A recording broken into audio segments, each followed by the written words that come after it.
Nation, we got a goodie today, man. Let's get it.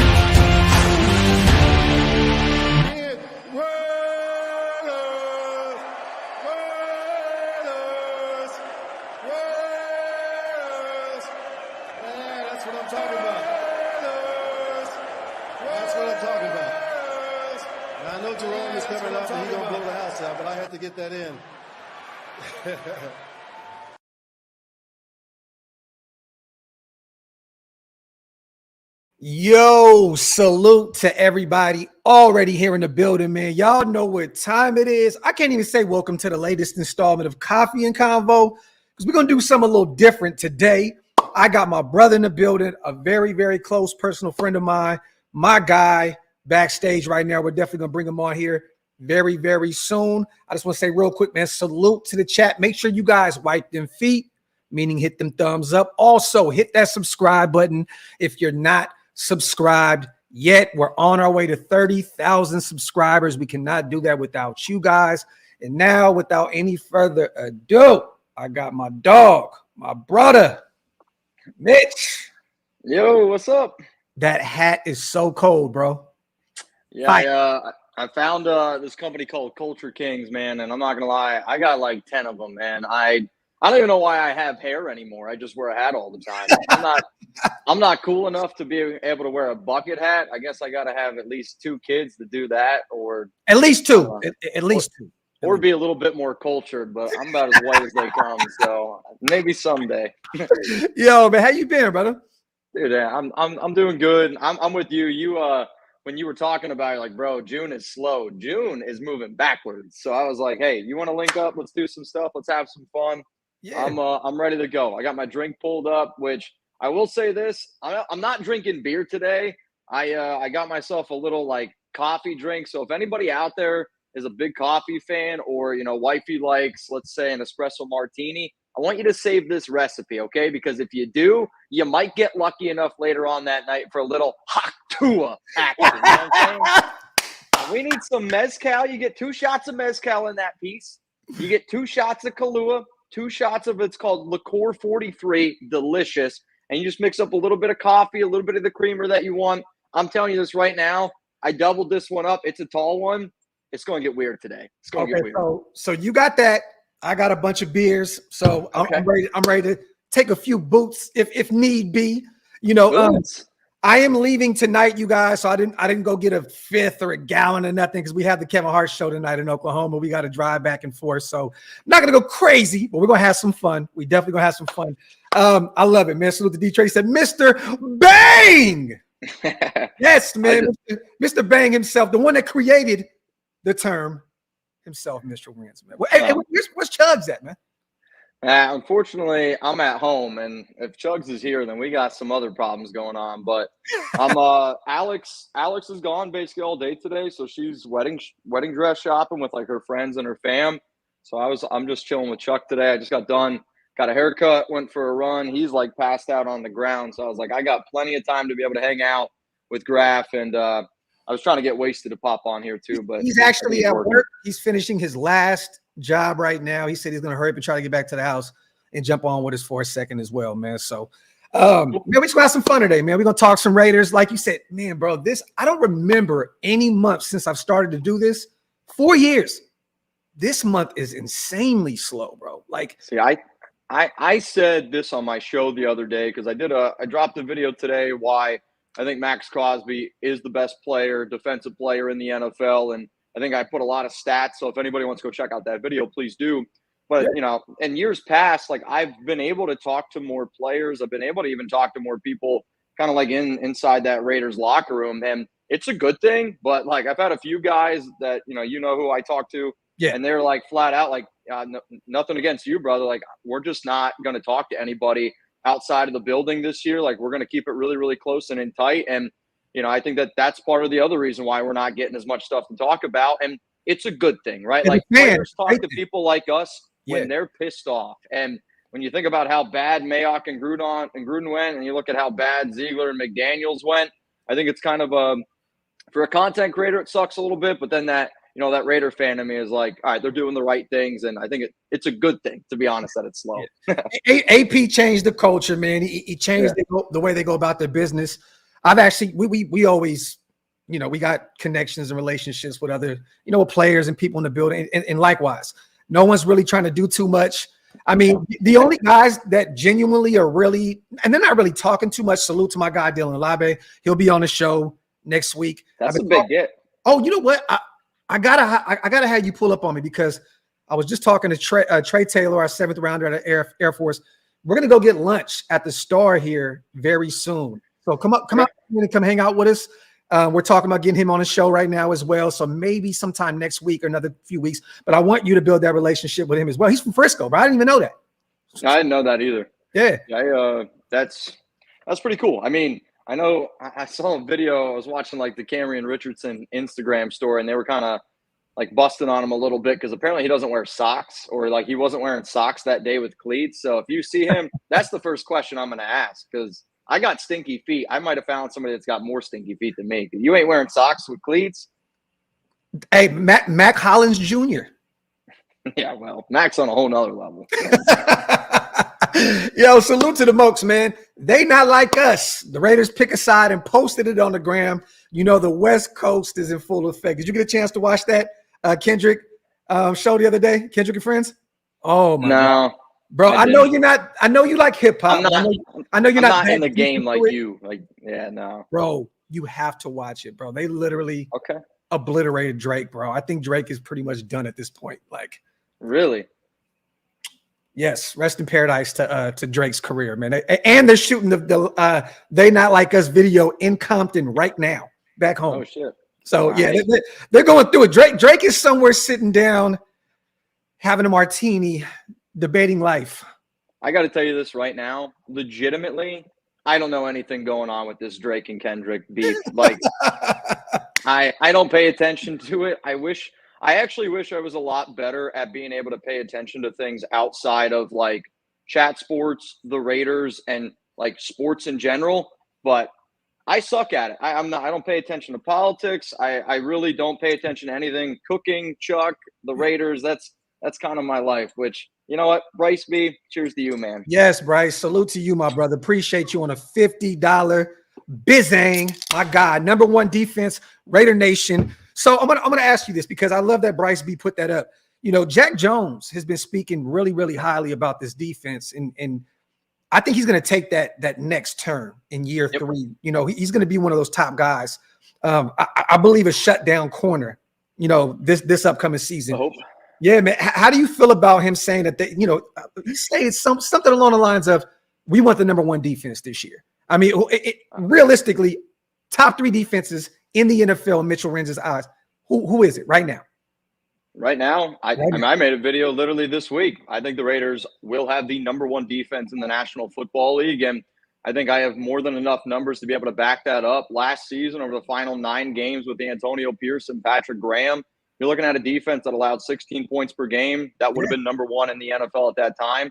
You also got to remember, the Raiders didn't spend any money on the defensive side of the football last season. They spent the 2nd lowest amount on defense, and yet their defense was really able to, take that next step. And I think a lot of times we look at players like a Malcolm Kuntz. Look what he did, in that final 9 games. To expect that he does that for a full season, that's kind of a tough ask, but you're still hoping that he takes that step forward as a leader on and off the field. And, you've kind of heard a guy like, was it Patrick Graham? I forget who it was, but it was just kind of like, he makes me giddy. And to hear a guy like Patrick Graham saying that Malcolm Kuntz makes him giddy, I mean, that makes me want to yell giggity. You know what I mean? Like, I think he's going to take that step. Trevon Merrick over the final 3 weeks of last season had an 83.3 PFF, grade. That's top 6 as a safety.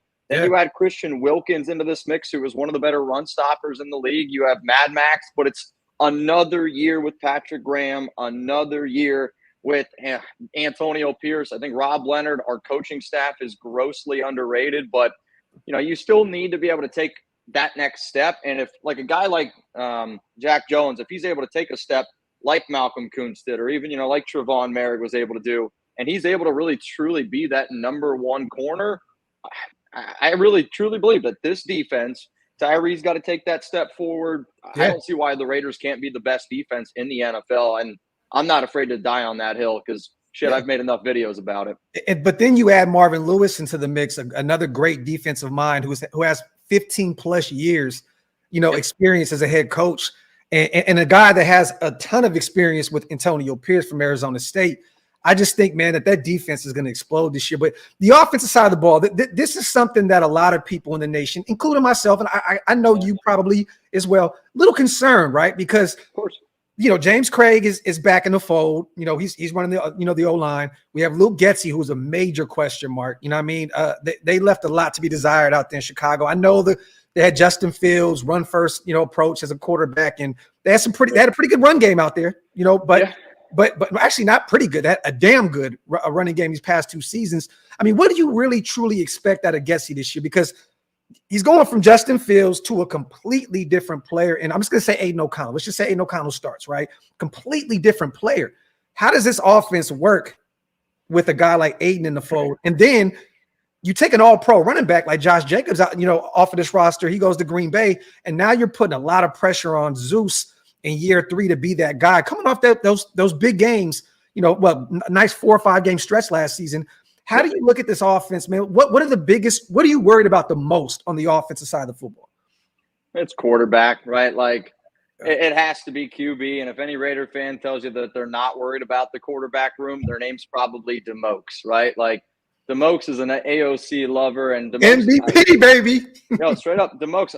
Chugs and I made a bet. If AOC or any Raiders quarterback wins MVP, Chugs has got to give me $5,000. If they don't win the MVP, I got to give Chugs $50, right? So I'm telling you right now, DeMokes, if he wins MVP, you're getting a fraction of that, my man. I am sending you some money. So I mean, you have to be a little bit worried, but I also will say this: when you think about the offseason, is for me, I always try to figure out a way, how am I going to be able to convince myself that I'm not wasting my time every day talking about the Raiders, like how can I get psyched up about this offense? We did it last year with McDaniels. I don't think there was many people that really truly believed in McDaniels, but like, how can you convince yourself? So when you look at the running game, the wide zone, it really requires you to have a really good and athletic offensive line. And sometimes people just, it's talking about the offensive line can be a little bit boring, especially in the middle of June. Unless you're Sanjit. Yeah, that's true. Well, he loves it. Sanjit's a different level. But I'll say this: like the Bears over the past 2 seasons probably had the worst, and I mean the worst offensive line in the NFL. So that really goes against Getsy. On top of that, yes, they had good running numbers, but that's because of Justin Fields. And I also think, you kind of saw last season for the Raiders, their running game really struggled because teams stacked the box. They kind of did the same thing against Chicago. They dared Justin Fields to beat them deep. And sure, it happened once in a while, but they knew, hey, they're going to try to run the football on us. I just know that the Raiders have legitimately, I think, one of the best all-around skill position groups in the league between Devontae, Jacoby, Brock Bowers, Michael Mayer, Trey Tucker, Michael Gallup, even, you could even consider him in that mix. People forget about Gallup. I know he hasn't been the same since that injury. It's been a few down years.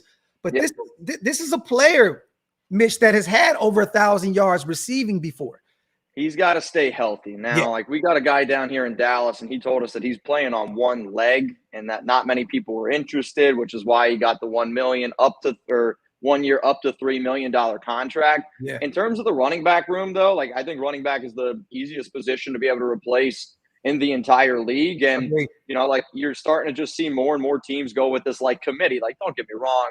I miss Jacobs, though. Jacobs is definitely on my bad side. He's kind of been ripping him through the nation a little bit. And, he feels some type of way. Guess what? I'm allowed to feel some type of way, too. And he's been talking shit about my team. So, I hope Zeus makes every person forget about Josh Jacobs really, really quick. And I think that you're going to see a good version of Zeus. I want to see how Alexander Madison fits. He's one of the better pass blocking backs in the league. And then, you're getting to talk to Dylan Laube. I think Laube is going to be one of those running backs that people want Chris McCaffrey. That ain't going to happen. But, like, if you could find another really good RB2 to be able to fit in this system, defensive coordinators are going to worry about the receivers that we have, and our offensive line is going to be good enough to beat some people up. And for a full 17-game season, I think we're going to shock a lot of teams, to be honest. Agree. What do you think about Munford starting on the right side now, and now officially moving Parham to right guard, where he played predominantly at Memphis? That was his bread and butter on the right side. How do you judge that right side with Munford and Dylan Parham, if that's the way that this plays out, which it looks like that's because I've been hearing great things about Munford early on at camp already. We know that the pads aren't on. It's not any real football going on yet. You know what I mean? But, Jackson Powers he's going to add a massive amount of talent to that O-line. But that right side, like, how do you judge that with those two guys starting? Because Munford, man, looked really good at left tackle last year when Colton, was dealing with that shoulder injury. I know he would rather stay on the left side, but we have Colton, right?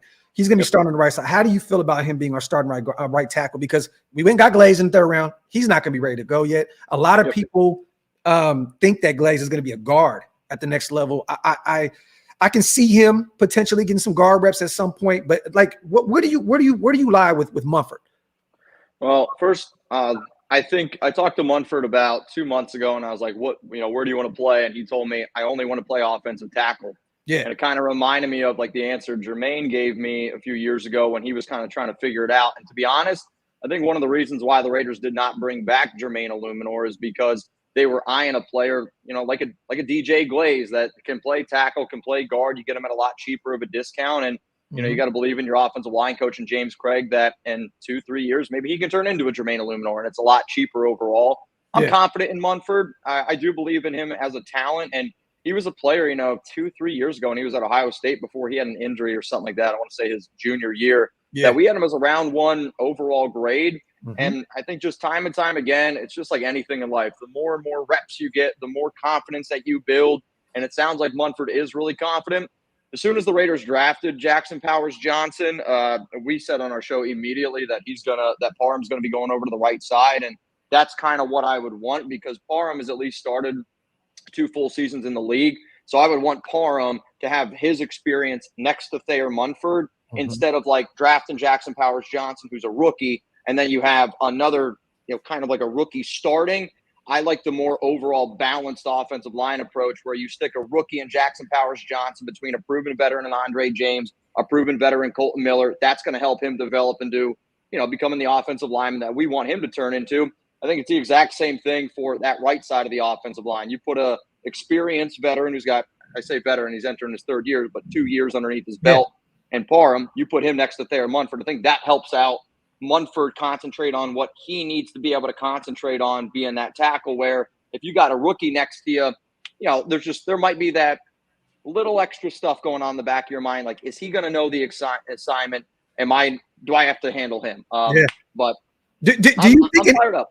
Do you think in any world James Craig can say, this is year 1 in my 2nd stint with the Raiders? For those who don't know, James Craig was with us many years ago. Yep. Do you think that he will say, man, I'm a little nervous about all these young pups on the right side and one at left guard and Jackson Powers? Do you think that at some point you may start hearing a little bit more about Andres Pete, more about Cody Whitehair in terms of being potential starters? Because that's a young old line. Like you said, experienced center, Andre James. People don't realize he's what, 27, 28? Who? Andre James. Yeah, he might be younger than that. He might be like 26. I don't know. Like, because I know he was a UDFA at a UCLA. That would have been what, year 1 with 27. I think he's 27. Okay. Yeah. I mean, I'm not worried about Andre. I mean, if there's one thing that I got to give him credit for, he's continually get better and better. I am a little bit nervous how he's personally going to fit in this wide zone attack that Getsy wants to run with James Craig. Also, though, like, he's proven me wrong every single year, so I'm done doubting Andre James. Like, I'm on the Andre James train where I'm like, hey, let's keep it chugging, Andre. Like, and I think it was one of the reasons why they brought him back instead of a guy like Jermaine, because, I was told Andre wasn't coming back, that they were going to bring back Jermaine. And I just think that they looked at their overall offensive line where Whitehair, I don't want him to start. Really good backup option. Just like Andres Pete, don't really want him to start, but he's a really good backup option as well. if anything, the Pete move made me nervous because I literally said they went out, they signed Andres Pete after the draft, and then you see all the Colton Miller stuff. Because that's what I said. I was like, that scares me a little bit, but we'll see. Anybody that tried to cook Mitch for saying that Andre wasn't going to come back, let me tell y'all something. Andre didn't think he was going to be back.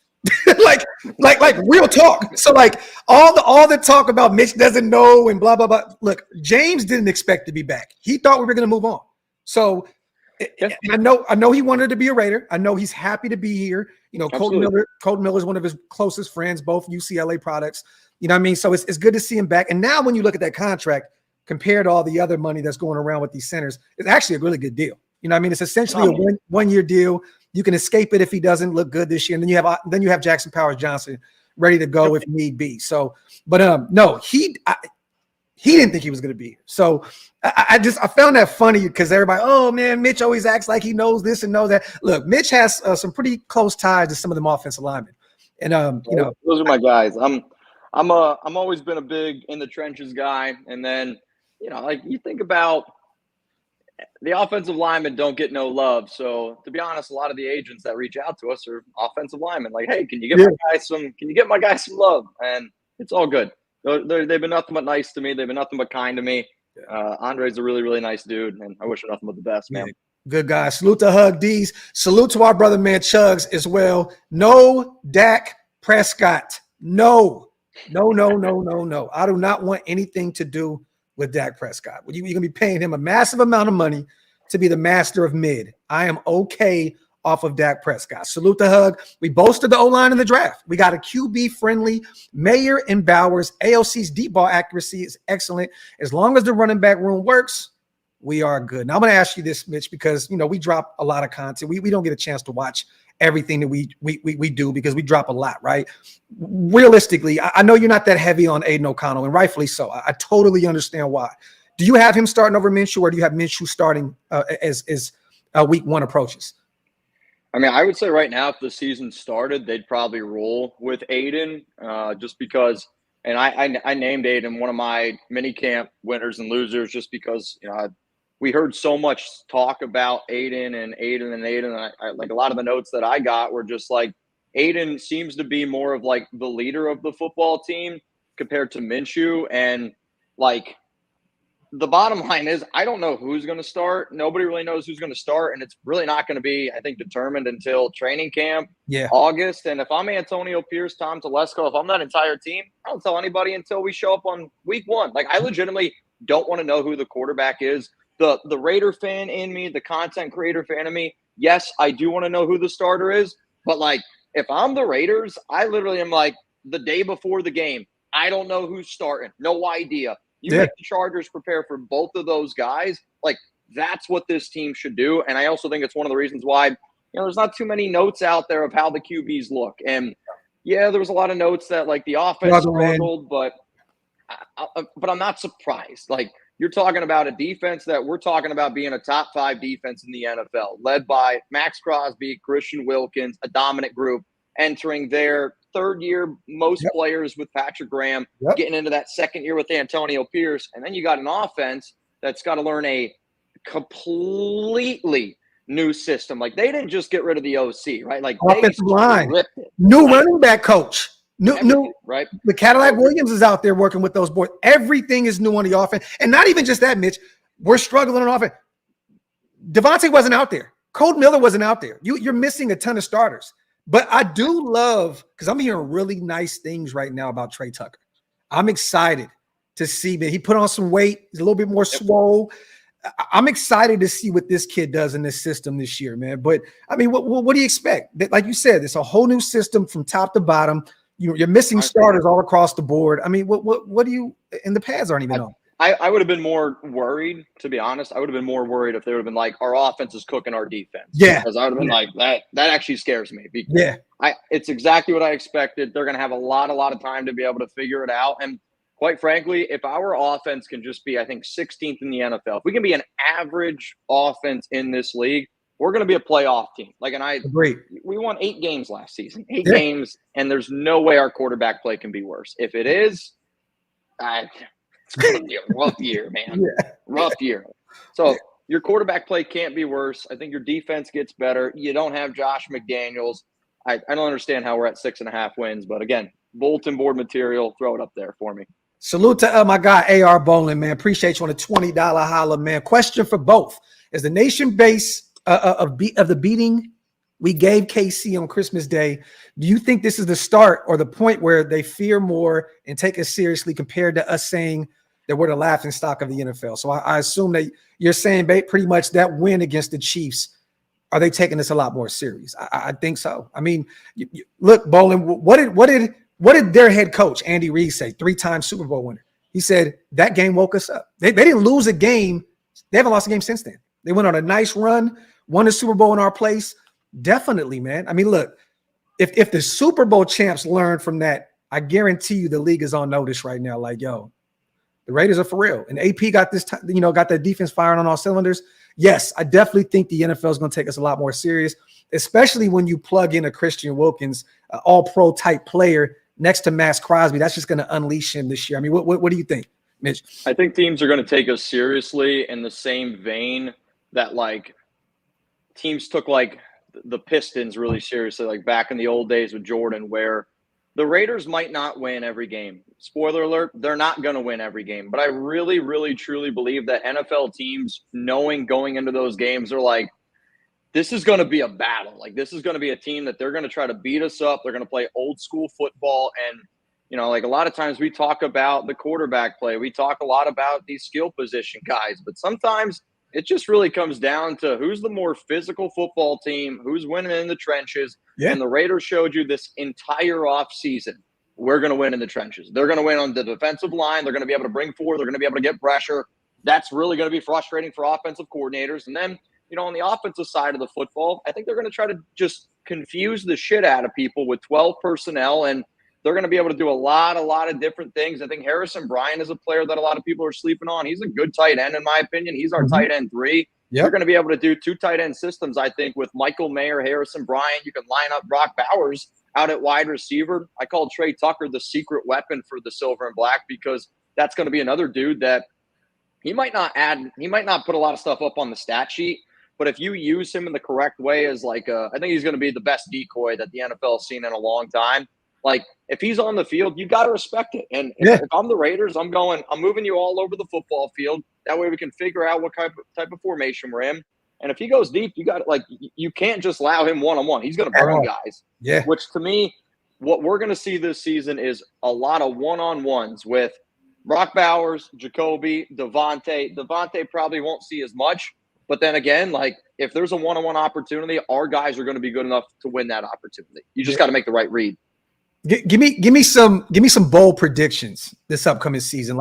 Give me 2 players on the offensive side of the ball, 2 players on the defensive side of the ball that has major breakouts. Because, and we can look at like Jacoby, right? He's never really had over 800 yards receiving. Can this be the year where he finally puts up 1K? I don't know. There's a lot of, we have a lot of weapons on the offense side of the ball. I don't know how much he's going to command the football, but give me 2 on the offense, 2 on the defense. I would say my first sleeper that I'm going to go with is Dylan Laube at running back. And I think it's that shit. I mean, I am a big Laube believer where, again, I think Zamir White's a good running back, right? But Zamir is not a pass catching back. And I think the Raiders kind of proved that with them going out and getting Laube. And I know Alexander Madison, but he's a good pass protector. Laube, though, is just one of those guys to me that kind of just fits what Telesco has looked for his entire career. The common name that gets always thrown out there is Austin Eckler, which I don't really think that that's the role that he's going to play in year one. I think the role that he's going to play is the Danny Woodhead role. When Woodhead came over from New England, hopped on over here with the Chargers, and he was a back that's you know what? We'll give him a few touches here, but he's just by far the best pass catching back that we have. And he's going to, be that a little bit of that safety blanket, I think, for Aiden, for Gardner, whoever the hell is the starting quarterback. So I'll say Laube to me is probably going to be close to 500 total yards of offense. And that might not sound like a lot, but that is back that, well, I agree. I'm just I think it's a good amount for your back there. And then the other, I guess, breakout player that I'm talking about, again, it's not stats wise. I'm really loving what Trey Tucker. I've been hearing about Tucker, but I'll go with Bowers. if you ask me, Mitch, there's another player on the Raiders that has 1,000 receiving yards, not named Devontae. I don't think anybody besides Devontae is going to get 1,000 because there are just so many mouths to feed, and we're just not going to have the passing attack that I think a lot of people are going to have. But I literally think for the Raiders to pass on right tackle, for them to pass on corner, for them to pass on all of these things, they saw Brock Bowers as this talent that they're like, guys, we just literally can't pass up on him. And with all the 12 personnel talk, I actually think that he's going to be on the field.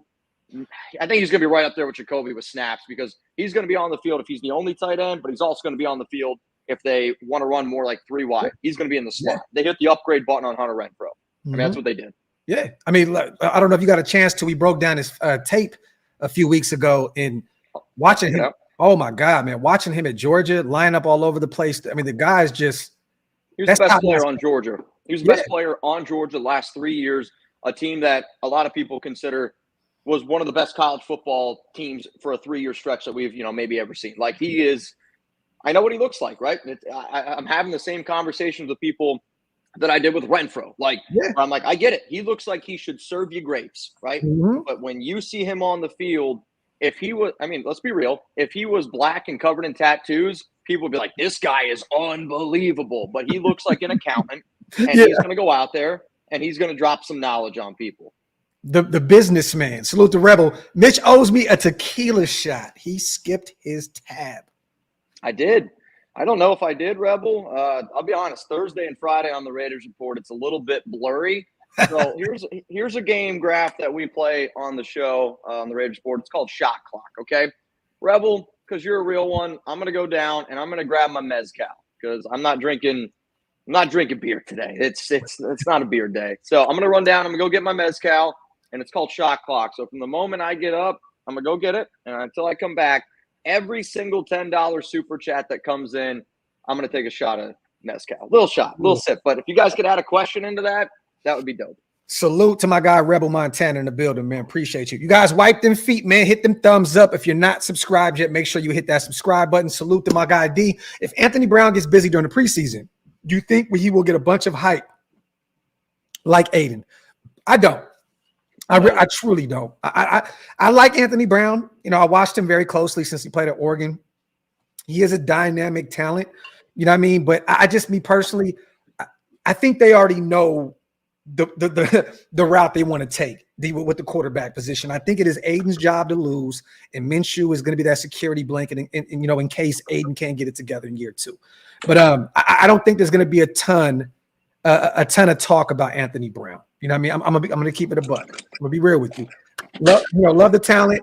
I don't even know if he makes the roster. And I'm gonna tell you right now, I'm hearing that they're really high on Bradley as well, the young UDFA out of South Alabama. Sounds like he's out there turning heads as well. So I don't even know if Anthony Brown's gonna make the roster. I think if anything, he may be on a practice squad potentially, but nah, I'm not gonna buy into that. Let me see, man. Salute to Hug. Oh shit! Shot. Mitch, you wearing them sugar slacks, huh, bruh? No diddy. Salute to the mob father himself, my brother Hug D's in the building. I'll make sure to let Mitch know. I'm going to keep it on screen right now until bro pulls up, though. Delano says, run them supers. Appreciate you, bro. Thank you, everybody in the building, man, supporting what we do over here. Oh, my God, Mitch, you started something, bruh. It's nasty work out here in these streets. DeMokes, question for Mitch. AOC MVP income. Or AOC MVP incoming. Yo, I love it. Salute to the most. That looks good, bro. It's illegal. It is my favorite mezcal. I'm gonna pour some up with y'all. I even got my fancy glasses. It's a rose. Let's do it. All right, so we got 4 $10 hollers right now, man. So just there you go. Mitch got a drink together right there. He's definitely gonna do a salute to the DB. He said, Mitch drinking like laugh out loud.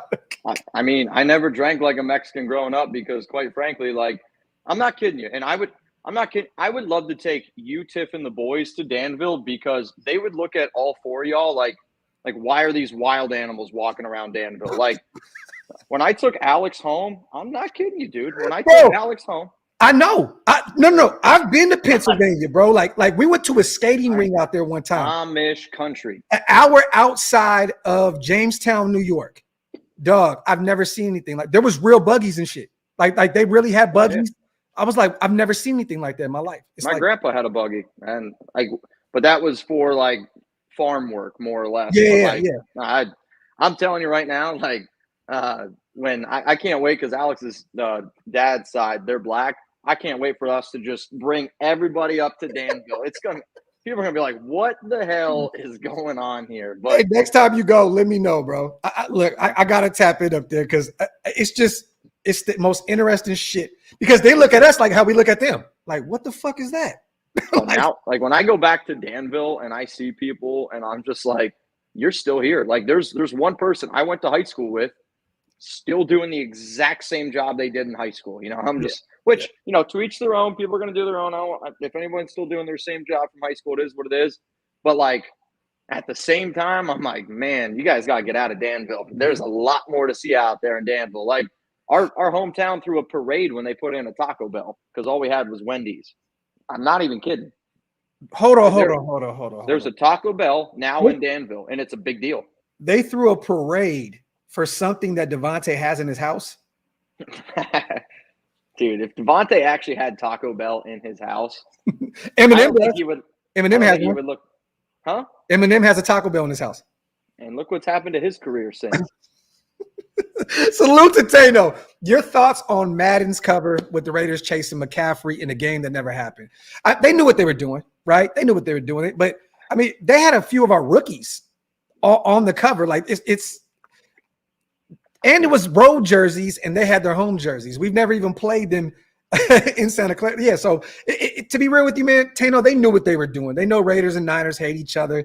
That they knew that it was going to cause a little chaos, a little stir. But I don't look too into it, man. It's just a video game. At the end of the day, when Madden passed, I don't even look at the game like I used to look at it anymore. Like, you know what I mean? It just is.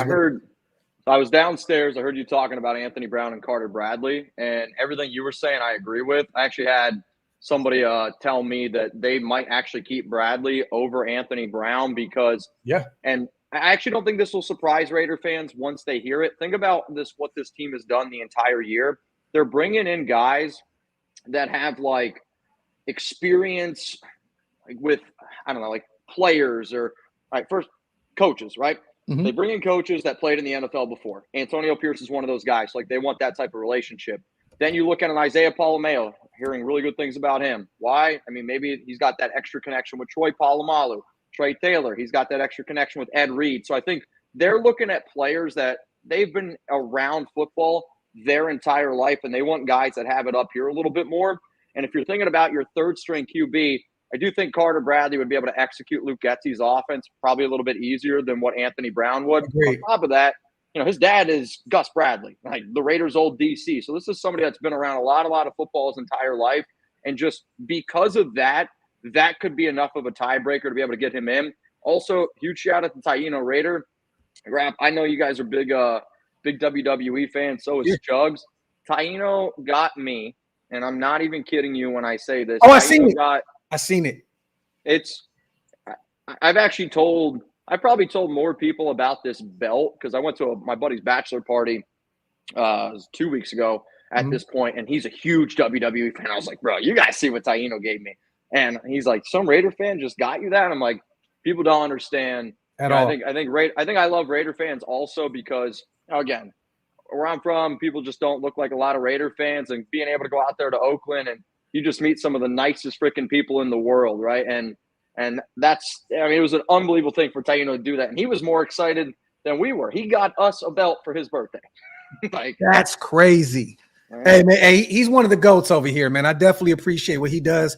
He's such a good dude, man. And that belt was fire. I actually watched the show. I was in the chat, not saying too much. I seen you open up the box, and I was like, that's nice. You and Hammer have the coldest belts in the game right now, for sure. Salute to Bryce. Who we drafting at quarterback in next year's draft? Don't say Sanders. Goat Grapes. We linking up for a game this season, son. Wasted is in. Let me know, Bryce, what games you're going to. We'll definitely try and make it happen. I know I'll be at least at two, the minimum in Vegas. And then we're probably going to hit like maybe 3 or 4 on the road. But I'm not worried about the quarterback position right now. I don't want to think about it. Just way too early. But if I had to, I don't think we're going to be in the running for Sanders. I don't think we're going to be in the running for Carson Beck. I do not like Quinn Ewers at all. Maybe Cam Ward. I like Cam Ward. I like Jackson Dart out of Ole Miss. There's a few guys, but I'm not thinking about that. I want to see what these guys can do this upcoming season. But to be real with you, Bryce, I want to get another shutdown corner next year. Travis Hunter is my target. I want a guy that can play, like he can play both sides of the ball. I think he's going to be that next potential. And I'm not saying Seawood because that's one of my favorite players of all time, but a guy that can play on a high level on both sides of the ball.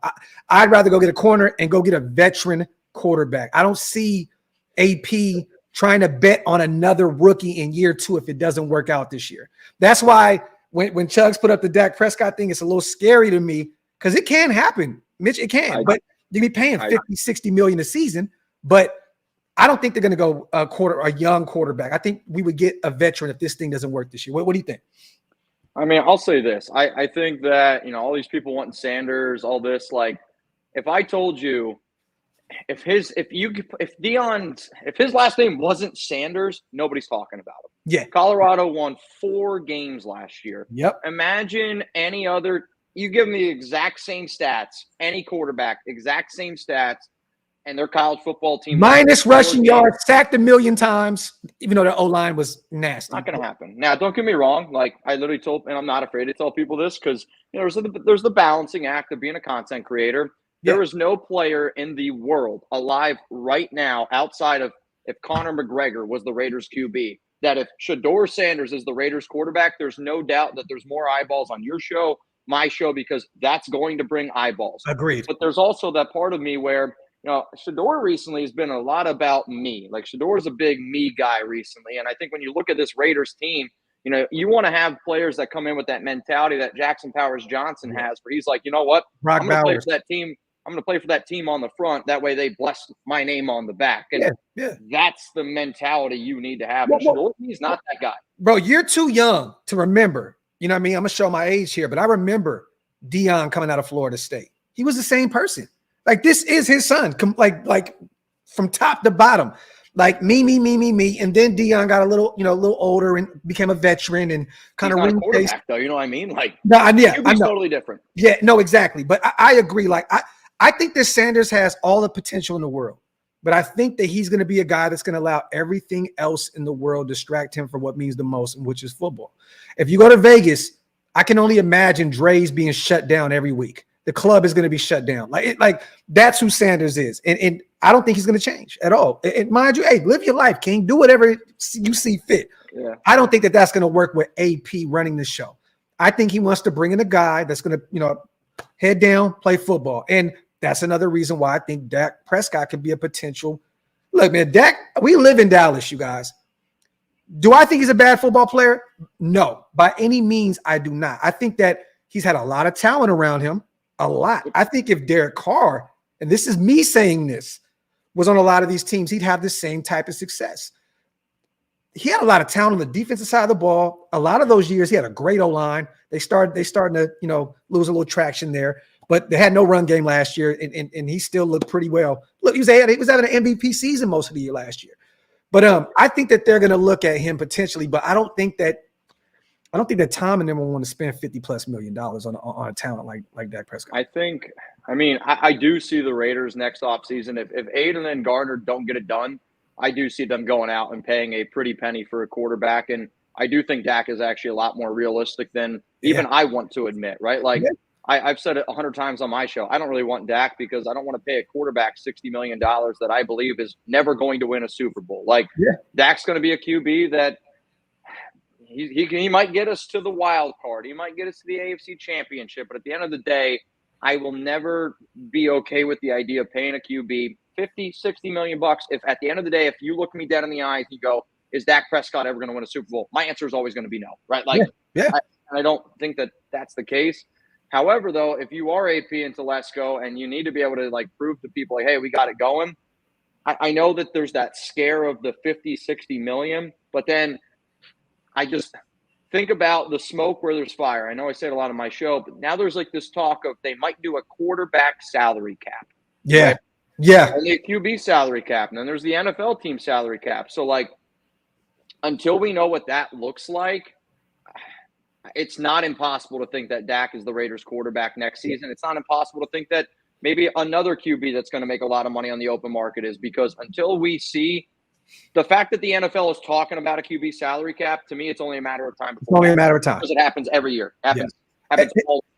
Keep an eye on on Kirk Cousins as well, because they just paid Michael Penix Jr. an astronomical amount of money sitting on the bench. If let's just say, God forbid, something happens to Kirk this year, he deals with an injury, and Michael Penix comes in and takes the league by storm, they could potentially move on from him as well. So I do believe we'll probably target a veteran. We still have some young guys on this roster. Aiden's still in his rookie deal. You know what I mean? Bradley's a UDFA. He is really, really cheap. Anthony Brown's still on the roster. So I want Aiden to be that guy. Me too. Like any Raider, like I know I feel like people think I hate Aiden O'Connell because I'm not the person that's like, Aiden's the guy, this and that. I'm never going to be the person that, doesn't say exactly what's on my mind. But at that same time, though, if you're a Raiders fan, every Raider fan alive should want Aiden O'Connell to just be like a top 20 quarterback this season, because if he's a top 20 quarterback this season, then I'm going to believe in the fact that, all right, he's going to be able to get better and better and better. Yeah. And if you're able to have a QB that can, get you 10 wins and be cheap, that allows you to build on a lot of other areas. And I can't wait to see what Aiden does this season. I hope he gives me the biggest middle finger. He walks out there week 1 and he throws for 303 touchdowns. We get a dub. Yeah. And I literally hope he looks in the camera and he's like, F you, Mitch. Like, do it. Let's get back to your breakout players, because we kind of got away from that. You said on the offensive side of the ball, who was it? Was Trey? Oh, no, it was Brock Bowers was one of them, right? I think Bowers, again, it might be the unpopular pick. Laube is the one for me, which I don't know if it's Laube or Laube. I've heard both. So, but that's a back to me that I think is going to get some work early on. And it just, I always keep notes on things that happened in past years. So like, I'm a big, save notes. How can I use that for the following years? And I have notes on Crosby, when Crosby was a rookie, and it was like all this hype. There's already a lot of hype growing around Lobby.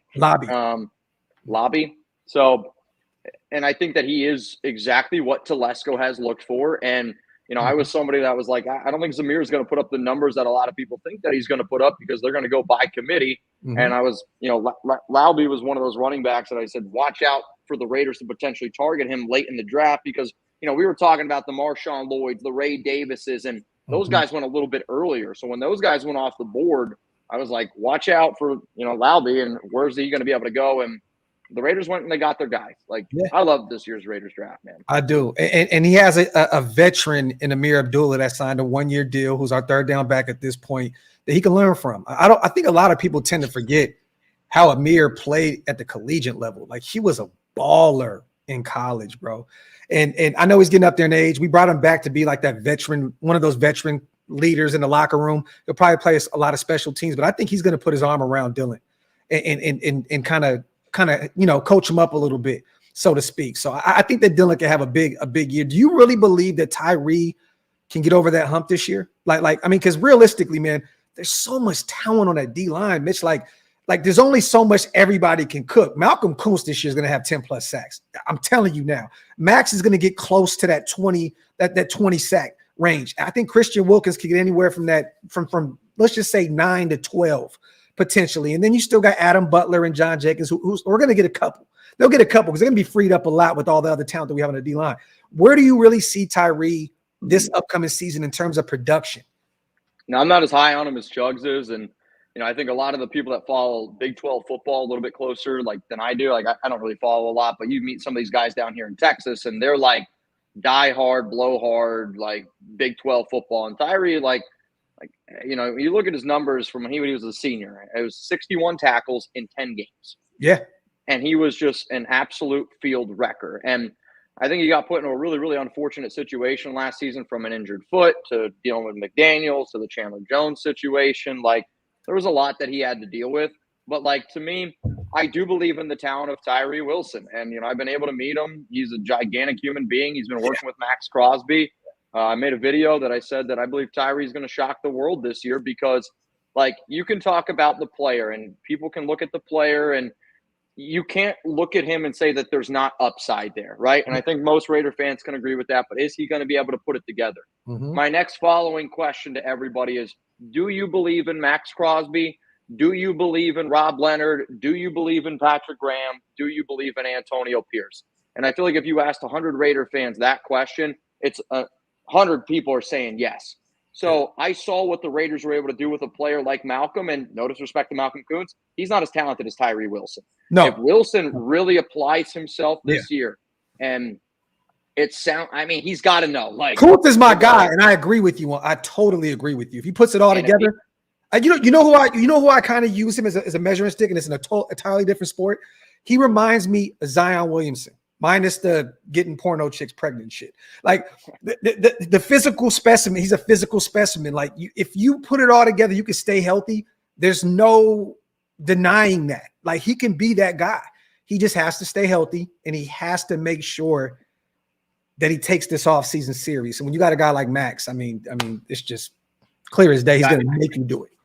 I think I made a basketball reference before on my show, kind of the same thing where, he kind of, I said Tyree Wilson to me is like an Anthony Edwards, where, when he was first coming out, you're like, he's never going to be, I think, the best player in the NFL, but he can be a very good player. You're just really, really hoping that he doesn't turn into like an Andrew Wiggins, another player. You're like, this guy is super talented, but Wiggins was, I just think, lazy and was never really able to put it all together. Or like, I think of the other, Ben Simmons is another really good example where you can tell dude is super, super talented. He's an alien. Like, I bet even Max would tell you. I bet you Max would look at him and at everybody and say, Tyree Wilson is more physically gifted than I am. And that's an okay thing to say. But Max is just on a whole nother level of perfecting that craft. And Wilson's probably been that guy his entire life, his entire career, where he's just been able to show up and be the best player on the field. Now you're at the NFL. Now you're with the Raiders. And guess what? You're not even one of the top 2 defensive ends that we have. You see what 98's doing? If Tyree does what 98's doing, he's going to shock the world. And if he does that, number 1 defense in the NFL. How are you feeling right now about this linebacking core? Salute to our brother Wasted in the building. How do you feel about this linebacking core with Divine Diablo in a contract year, Robert Spillane contract year? We go and get Tommy Eichenberg, a player that I was very high on coming out of Ohio State. You got Luke Masterson, who a lot of people don't give him a credit, man. He's been actually a really good player for us. You know what I mean? Special teams guys gave us some reps at the linebacker position. We got Darian Butler potentially coming back from that injury, ASU guy. How do you feel about the linebacking core right now? I mean, don't get me wrong. They don't really have too much pressure on them because that D-line is phenomenal. You know what I mean? Yeah. Like, so the second level of the defense, a lot of pressure is going to be off of them. But how do you think that they're going to perform this year? I want to say that if they can do exactly what they did last season, I'm okay with it, right? Because I will admit the one player that I am worried about taking that step back is Robert Spillane. And that's just because of how amazing of a season he had last season. And it's not because I don't believe in Spillane. And I do think their job's going to be a lot easier this year because of that D-line. But also, like, what Spillane did last season was unbelievable. I do think the player that's going to have the most pressure on him is Divine Diablo in the final year of his contract. And maybe a contract year motivates Divine to go out there and do some special things. Masterson is a hard player to be able to wrap my mind around. I was talking to Sean Reed the other day, and they were like, he's the linebacker 3 Masterson. But I'm like, when Antonio Pierce took over last season, Masterson's like snaps on defense, but especially on special teams, they all went down. Like the longer the year went, the less and less snaps went. So I was like, all right, like where's Masterson going to fit in? And, Eichenberg's obviously going to make this team. I see them keeping 5 linebackers just because of these new kickoff return rules. I think teams are going to be over cautious of something that they don't really know how it's going to go for the entire year. And I do think linebacker and long, lanky, athletic corners is where you're going to see a lot of success on kick returns. Yeah. So like Amari Burney, to me though, I think Amari Burney is going to be a really fun player on special teams. Don't have a lot of confidence in him on the defensive side of the football, but I think it's between Masterson and Burney to figure out like if they want to keep 4 linebackers, it's between one of those 2 guys. But I see all 5 making it. What do you take from AP? Because every time he talked about Tommy Eichenberg, it was green dot, green dot, green dot, green dot. Like at some point, do you think there's a reason why we maybe allow Robert Spillane to just play out this year, his last year on his deal, and he believes in Tommy Eichenberg that much to come in and take over that green dot, because he mentioned it numerous times when he was talking to the presser. And I was actually shocked. I'm like, damn, because a lot of his pro comps is Robert Spillane. So, I mean, what do you expect from Tommy Eichenberg in year one? And I know that a lot of the time we're only going to have 2 linebackers on the field, but Divine Diablo has dealt with some injuries. Spillane was beat up last year. Who's to say, God forbid, he deals with something this year. What do you expect from Tommy Eichenberg this year? And I'm going to go get some beers because they said, are these guys drunk yet? No. I'm going to go. While you do, I'm going to go to the fridge. Tommy Eichenberg. In terms of Eichenberg, for all y'all, and I'll answer this question, but I also want to get this thing rolling here for a little bit with Graphk. So I know I only got mezcal here. I got some of the sips going here. So how about this? Every 20, I'll take a legit shot of my mezcal, and I'll take a big sip here of this coffee. Maybe we can get Graphk, knock back some beers as well. I'll say this. I think Eichenberg just needs to be a sponge this season. And I think the reason why they drafted Eichenberg is because they were like, well, shit, Spillane dominated in our defense last season.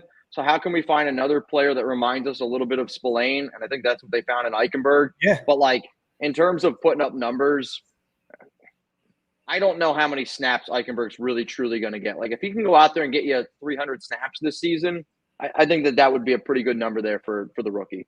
Real quick, you guys, I'm going to help my brother out because I see a lot of people, $10 for a sip.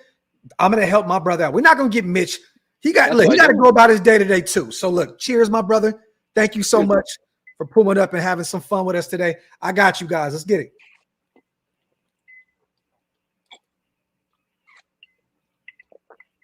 I'll say this, though.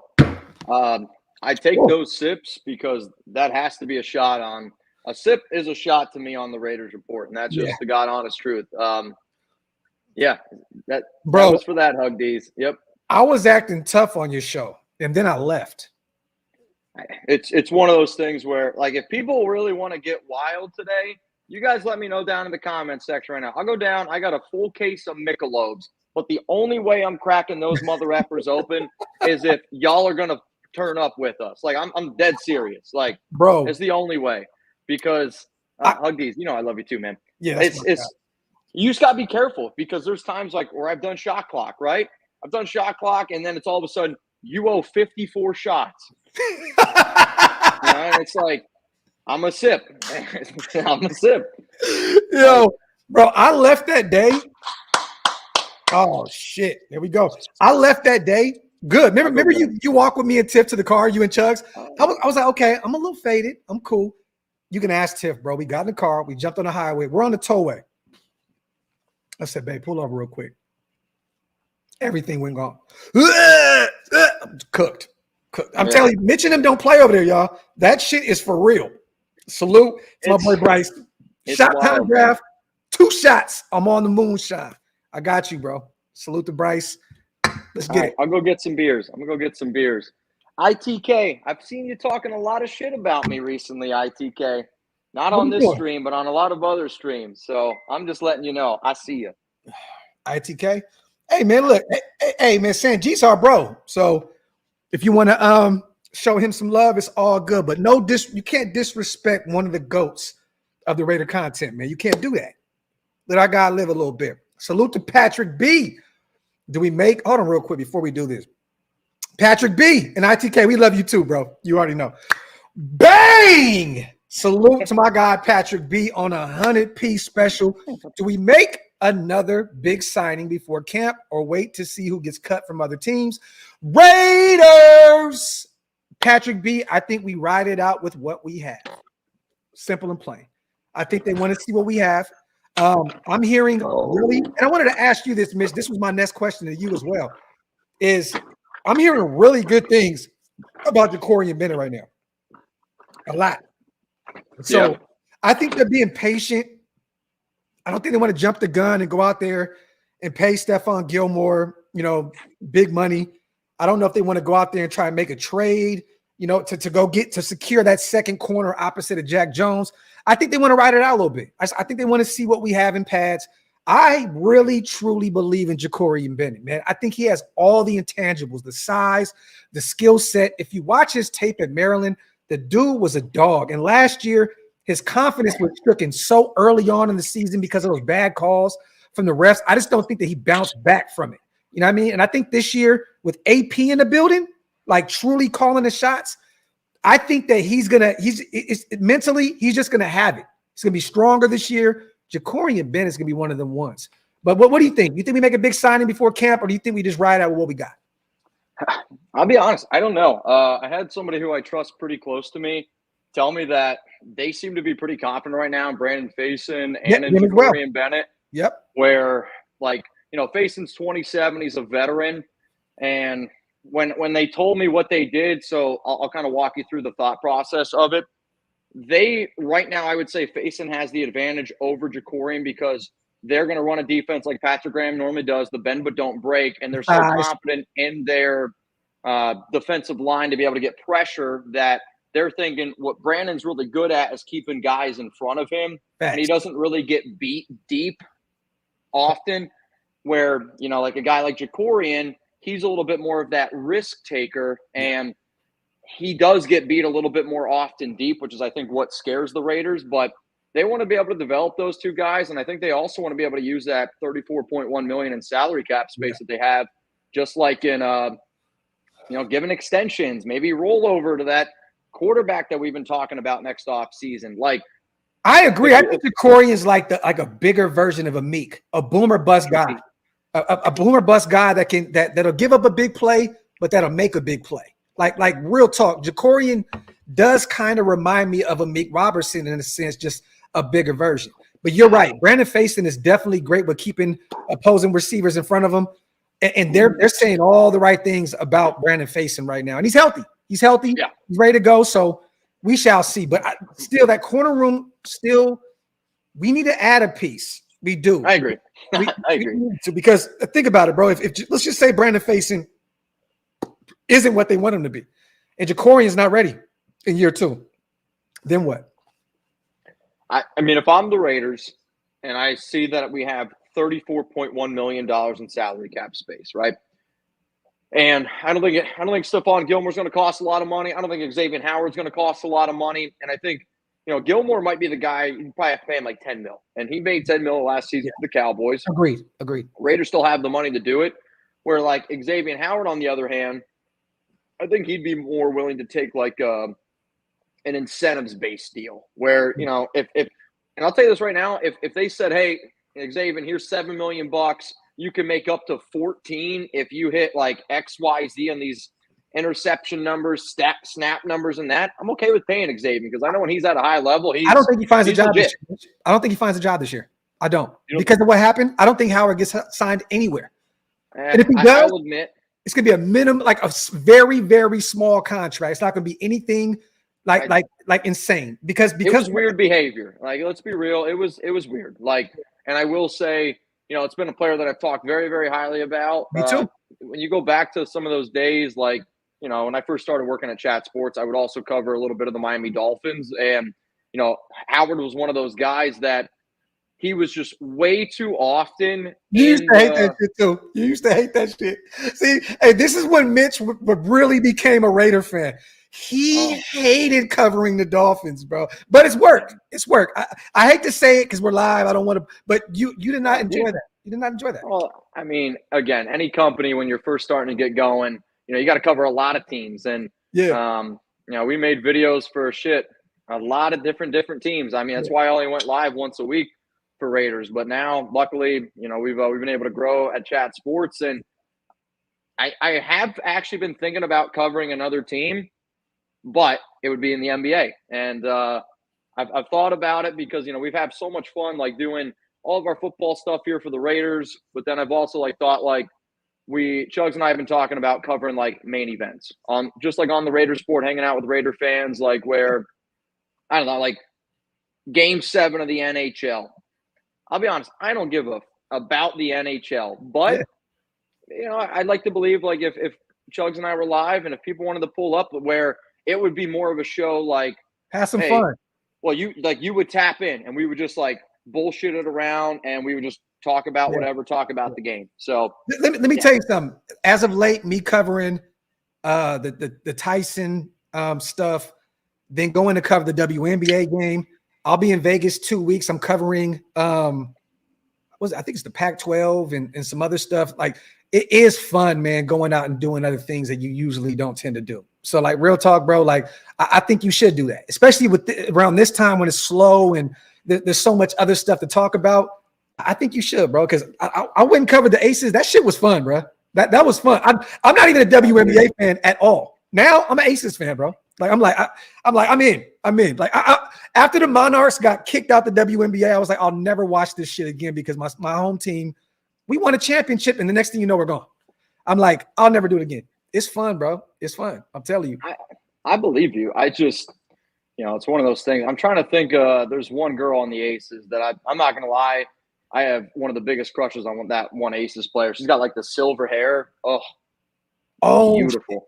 I know who you're talking about. And I just don't follow it enough. Like, we were talking about it yesterday, like, like the whole Caitlin Clark, Angel Reese thing. And I think, people look at me and they're like, oh, you're a Caitlin Clark fan? Like, I root for her. But I'm telling you right now, Angel Reese, to me, I have a huge crush on Angel Reese too. She's beautiful. She's beautiful. Salute to Ely. Let me say this, man. He's asking both of us how to rank this defense compared to the 80s and 90s. I'm going to say this, Ely. Please don't send a super the next time. Just put it up in the chat once the season gets rolling, because I need to see what this defense looks like this year. Now with the real defensive tackle with Christian Wilkins there and year 3 in Graham's scheme, I want to see what this defense looks like this year. I can't compare this defense to some of those great defenses that we had in the 80s and some of those. Not fair. Yeah, it's not. So I need to see what they look like this year. But Ely, I appreciate you on a $10. And bro, Tim, my apologies. He said, Grab was so wasted. He thought I was an Italian Asian lady of the night. I do remember that, bro. Yeah, I was wilding. Salute to Chris. Yeah, I was tweaking. My thoughts on the corners is that early in the season, they were not playing in PG system like they were post McDummy. Salute to Chris. My God. Oh my God. We got another bang in the building. Salute to my guy, Bryce, Chris for Raiders, my brother. Appreciate you, man. That defense was definitely unlocked once McDummy was gone, man. My dog, man, Bryce B is losing his mind. I'm about to just every bang. I'm throwing one back. Y'all about to have every bang. I'm throwing one back. I think it's. I'm not gonna lie. I know, like, they were sips, but anybody that drinks mezcal, that mezcal's kicking my ass. This, like, coffee drink that I had, which, if you guys are getting mad at for the sips, this thing is the strongest drink I probably have right now. That thing is unbelievable. But, oh, man. Raiders! Salute to my boy Bryce, man, in the building. Everyone says I like the Jets because I work. Are we still doing this? Like, no, hold on. Yep. It's okay. No, it's not. Okay. Look, dog. What are we doing here? No. It's okay. It's not okay, because let me ask you guys this, all right? We just moved to Vegas, 4 years ago? You know how many new fans love the Raiders now that we're in Las Vegas? Like so many people in that area were Cardinals fans, or they were, this, and that.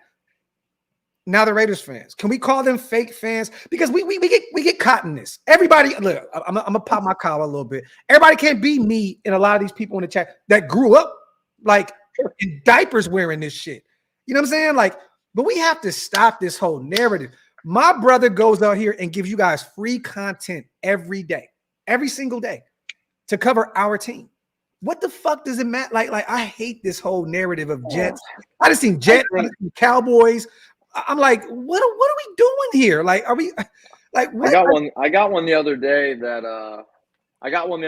was like, oh, he's an Eagles fan. And I seen one of those too.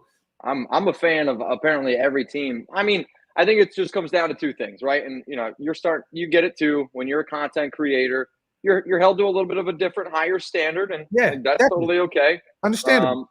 But I think it's also just people who, let's just be honest, people get mad at Graphk and I because we're able to do this full time, right? Yeah. And there's a lot of other people that aren't, and jealousy arises with that. And it's just like anything in life. I have never seen a successful troll. I have never seen somebody that's doing well with their life ripping on other people. Like, you want to know the easiest way to be able to find out somebody that's doing well in life? They bring other people up.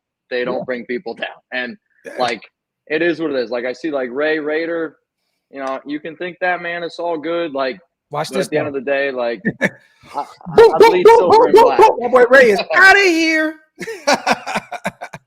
Look, man, at the end of the day, dog, look, keep that shit to yourself. Like, I just, you know the thing, this is the thing that kills me. If Mitch wasn't making any money, because this is what it boils down to. If Mitch wasn't making any money, nobody would give a shit. They would never say I know. anything about you being a Jets fan or this, and that. I mean, come on, man.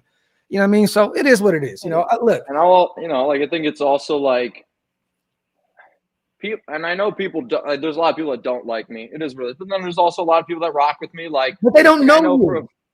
Well, I know. I've never met anybody that knows Mitch personally that doesn't like him. Well, maybe. Like, I just think it's also that, you know, we can build a really cool family atmosphere, and I'm a big like family guy, Raider Nation, and you know, I also think like I don't look like a lot of maybe Raiders content creators out there. Like, I do think that now there's like Raider, like you're edgy, right? Wasted. Got a little edge to him as well, and I'm a little bit more clean cut. But at the end of the day, like can't get right. He's always on my show, watching, showing love, and I kind of get upset with people more because I was somebody that started with 2 subscribers, 5 subscribers, 10 subscribers, and you got to think somebody's a real dipshit to get a full leg tattoo of a team that they don't like. So, but it's not even just that. See, look, at the end of the day, I see people get, and we're gonna get off this in a second. Yeah, they get on Mitch about, they get on Mitch about shit because every day he signed a contract, you guys. He has to do what his job asks him to do. It like, you don't think there's times where Mitch is like, I don't want to talk about Raiders football right now because there's nothing to talk about. I can take 5 days off. I can take that off because I'm like, look, man, I'm a chill. Like, there's nothing to talk about. Mitch he works for a major company. He can't take that time off. He has to go into work, and he has to. Major is a stretch, but I mean, when we first started, there was 4 people, right? And we'll end it here. I'll be honest, like, the reason why we do Madden streams is because I went to my bosses and I was like, yo, I'm kind of done talking about these wild rumors all the time. Can I make content that we'll just see how it is, and we'll have some fun doing Madden streams, and let's have a little bit of fun doing it. But I'll also say this, like, and Graphk, you could say it too, like, you know, sometimes the content that people get upset about, it does well, and it does well because y'all click on it. So Hug D's, I appreciate that. Like, I love Raider fans because they're a passionate group of people, and that's why I'm a Raider fan. I'm a passionate dude. I also know this, if anybody, and I mean this, ever sees me in Vegas and you want to grab a drink, you want to hang out, like, just let me buy round 1, and then we'll get it going from there. And I'll tell you right now, being around Mitch, he does that. Like he'll literally. Oh, you ain't. Yeah, we're gonna have fun. If we're gonna hang out, like, we're gonna have a good time. Like, shit, we still talk about. I bet you this, and for the people that are in this chat here, they're gonna understand this story finally. If you want to tell it, the amount of times that on our show we go, I'll have the tuna. Pause on like, and you know, it's one of those things where like nobody knows what the hell it is, and like there was one time Graphk or Chugs and I were out for dinner at this like Asian. It's like a nice Asian restaurant in Resorts. Oh, this is Vegas. Like, yeah. Okay. We're in a nice Asian restaurant in Resorts World, and this, you know, restaurant wanted Chugs and I to come out there, try out the food. They watched the show and they wanted us to give an honest review, but it's like a nice place. Graphk, Hammer, and B, they're on one. Let's just say that. They're on a Vegas bender, and they just walk in like they own the place. And freaking Brandon sits down, Graphk sits down, and like Chugs and I, we're like in our own like private section. Like there's nobody around us. Yeah. And you guys walk in, and B, I'll never forget, like he's trying to figure out what he's gonna have, and he's like looks at the waiter dead in the eyes, who the waiter I'm pretty sure was like a UFC, like a wrestler, because he had cauliflower ears. Big dude. And he was like noticeably upset with how much fun we were having in the restaurant. Yes. And B's just like, yo, I'll have the tuna. And he looked at him, pause, And I just like busted up laughing. It was the most like unworthy pause thing I've ever heard probably come out of B's mouth, especially. And the waiter's looking like this. Motherfucker, like, what are you saying to me right now? Bro, what do you want, bro? Like, what the fuck do you want? Yeah, I remember that. That's funny. No, we say it all the time, but no, yeah. we had a fucking ball that night, man. Salute to DB. That was a good one. That's the sad ish. So many Raider fans talk shit on players and fans instead of supporting and wishing the Raiders Nation good vibes. Raider for life. Salute to my guy. That's a fire ass tattoo too, DB. I love it, man. I'm a little worried about the calf, DB. I'm getting my calf tatted soon. Is it bad? I'm gonna get Allegiant Stadium on my calf, so I'm a little worried about it. See, hold on, man. Now you got to make me step my game up, man. Well, I never knew like what I wanted to do. I'm about to get the neck blasted, bro. I'm getting the neck blasted, bro. I got you. I mean, if you want to get that neck blasted, just tell Wasted hit you with that hot Tua. Oh, oh my God, bro. Yo, I'm not. There's no. I don't know. Hey, look. That's funny. Yo, yeah, I'm gonna go Oakland on the front of my leg. I never got to go out to LA. If I ever get the opportunity to visit the Coliseum, I'll do it. But I fell in love with Oakland. That's the front of my leg, and then the back, I'm gonna do Vegas. So I just got the Al torch on my Achilles, which was a little rough. And then I'm gonna get Allegiant on my calf, and we're gonna work our way up. There you go. I'm gonna get the OakLosVegas, my logo on my neck. Salute to my brother, man. OakLosVegas.com. Go get y'all some drip, man. Salute to Chris. Graphk Mitch, totally off topic, but do you think the embroidery on today's Raiders merch is as good as years past? No, it's not, Chris. But everything's cheaper now. I remember back in the day, bro, and I remember you said you only had a Wendy's in your neighborhood, right? Like in your city. Like, remember that food? Remember Wendy's used to taste like soul food, damn near. Like, it tasted real. Like, you would eat it, and you'd be like, wow, everything is cheaper now. Everything's cheaper now. Like the clothes, the food. Yeah, Chris, I agree with you, bro. I think that everything. Sometimes some of the stuff that I buy now, even the jerseys, I'll wash them once or twice. Shit's all falling off. I'm like, what? I'm like, I spent a couple $100 on this shit. So yeah, Chris, I agree with you, bro. Yes, it definitely, the embroidery has been definitely asparagus for sure. And just like Joshua said, nothing could touch that 90s sportswear. When Starter was kicking everybody ass. Yes. Yes. Let me see. Get y'all questions in, y'all. I got my brother coming up on an hour and a half. I don't want to keep them all day. I'm good. Like, I'm not kidding you. Like, Alex, they just went to brunch now.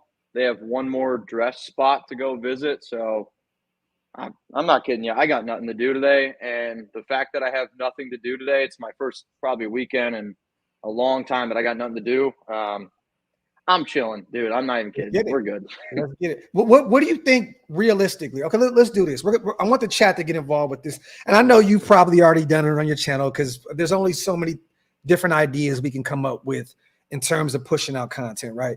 But for those who maybe have not seen it, I want to ask you this. I'm going to name a player. You give me what you think their production is going to be this year or somewhere close to it. Okay. Can we do that? Right speed, double shot, you got it. And we don't need to do carries or nothing like just or how many, just yardage, straight up. Yardage and potentially touchdowns. And then we'll go on the defensive side of the ball and we'll go across with that. What kind of year does Zamir White, Mr. Zeus, have this upcoming season in this by committee running back group? 1,000 yards of total offense, 8 touchdowns. I put out a video on the Raiders Sport YouTube channel, and I'm sure there's probably one person watching the show right now. I also make Raiders content. It's called the Raiders Sport. Go check it out. Yes. But I did like a whole breakdown of like what I think Zamir White's going to have this upcoming season, and the Raiders are going to go with a running back by committee. Like, you can't look at the final 4 years of Zeus's season last year, where if you take the final 4 games that he had, and if you look at that from a 17-game sample size, that's 1,600 rushing yards. And I just don't see that happening.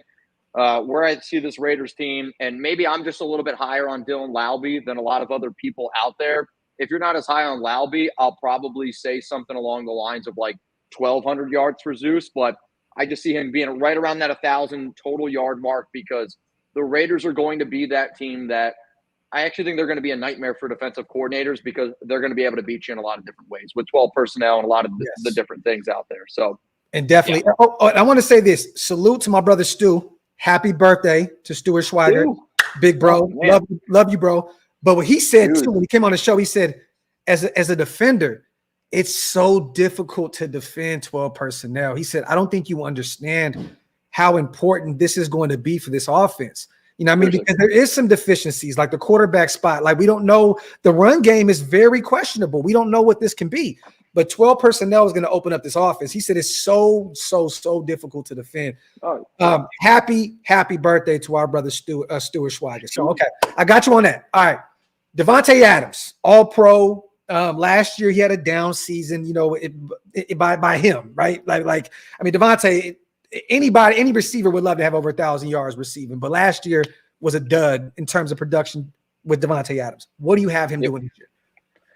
I actually think that Devontae this upcoming season is going to break the Raiders' single-season reception record, currently held by Darren Waller with 107. I just think that Devontae with Luke Getsy, you kind of heard, you know, Devontae say it it's probably like 3 weeks ago at this point, which I was going to say it the other day. It's about 3 weeks ago.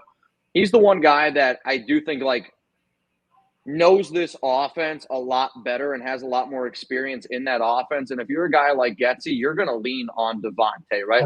Agreed. And then that coaching staff knows, like, hey, Devontae is going to make $44.1 million next season and the following year. Can we please, for the love of God, just shut down these freaking trade rumors around Devontae? He don't want to go anywhere. Like, let's feed him the rock the way that he deserves to be fed. And he might not get as many yards as what a lot of people think, and I kind of agree with that. But I have him somewhere slotted around like 111 catches for about 1,250 yards, and I'm going to go double-digit touchdowns and 10. I just think that he's going to be the dude that they rely on, and he's going to get a lot more short intermediate routes, and I think that's also a way to kind of preserve him for the long haul, just to be able to keep him a little bit healthier. And he's going to get a lot more one-on-one opportunities, back shoulder fades, slants. The Luke Getsy offense, when you're sitting there going, all right, this would have been a third and Renfro situation back in, a few years ago, those tough situations. Hey, if Devontae's got one-on-one, let's figure it out. I agree, because last year Getsy, he had Tyson Baguette, you know what I mean, for a while. Then he had Justin Fields, a guy that a lot of people think that he can't throw. And DJ Moore had 1,300 yards receiving.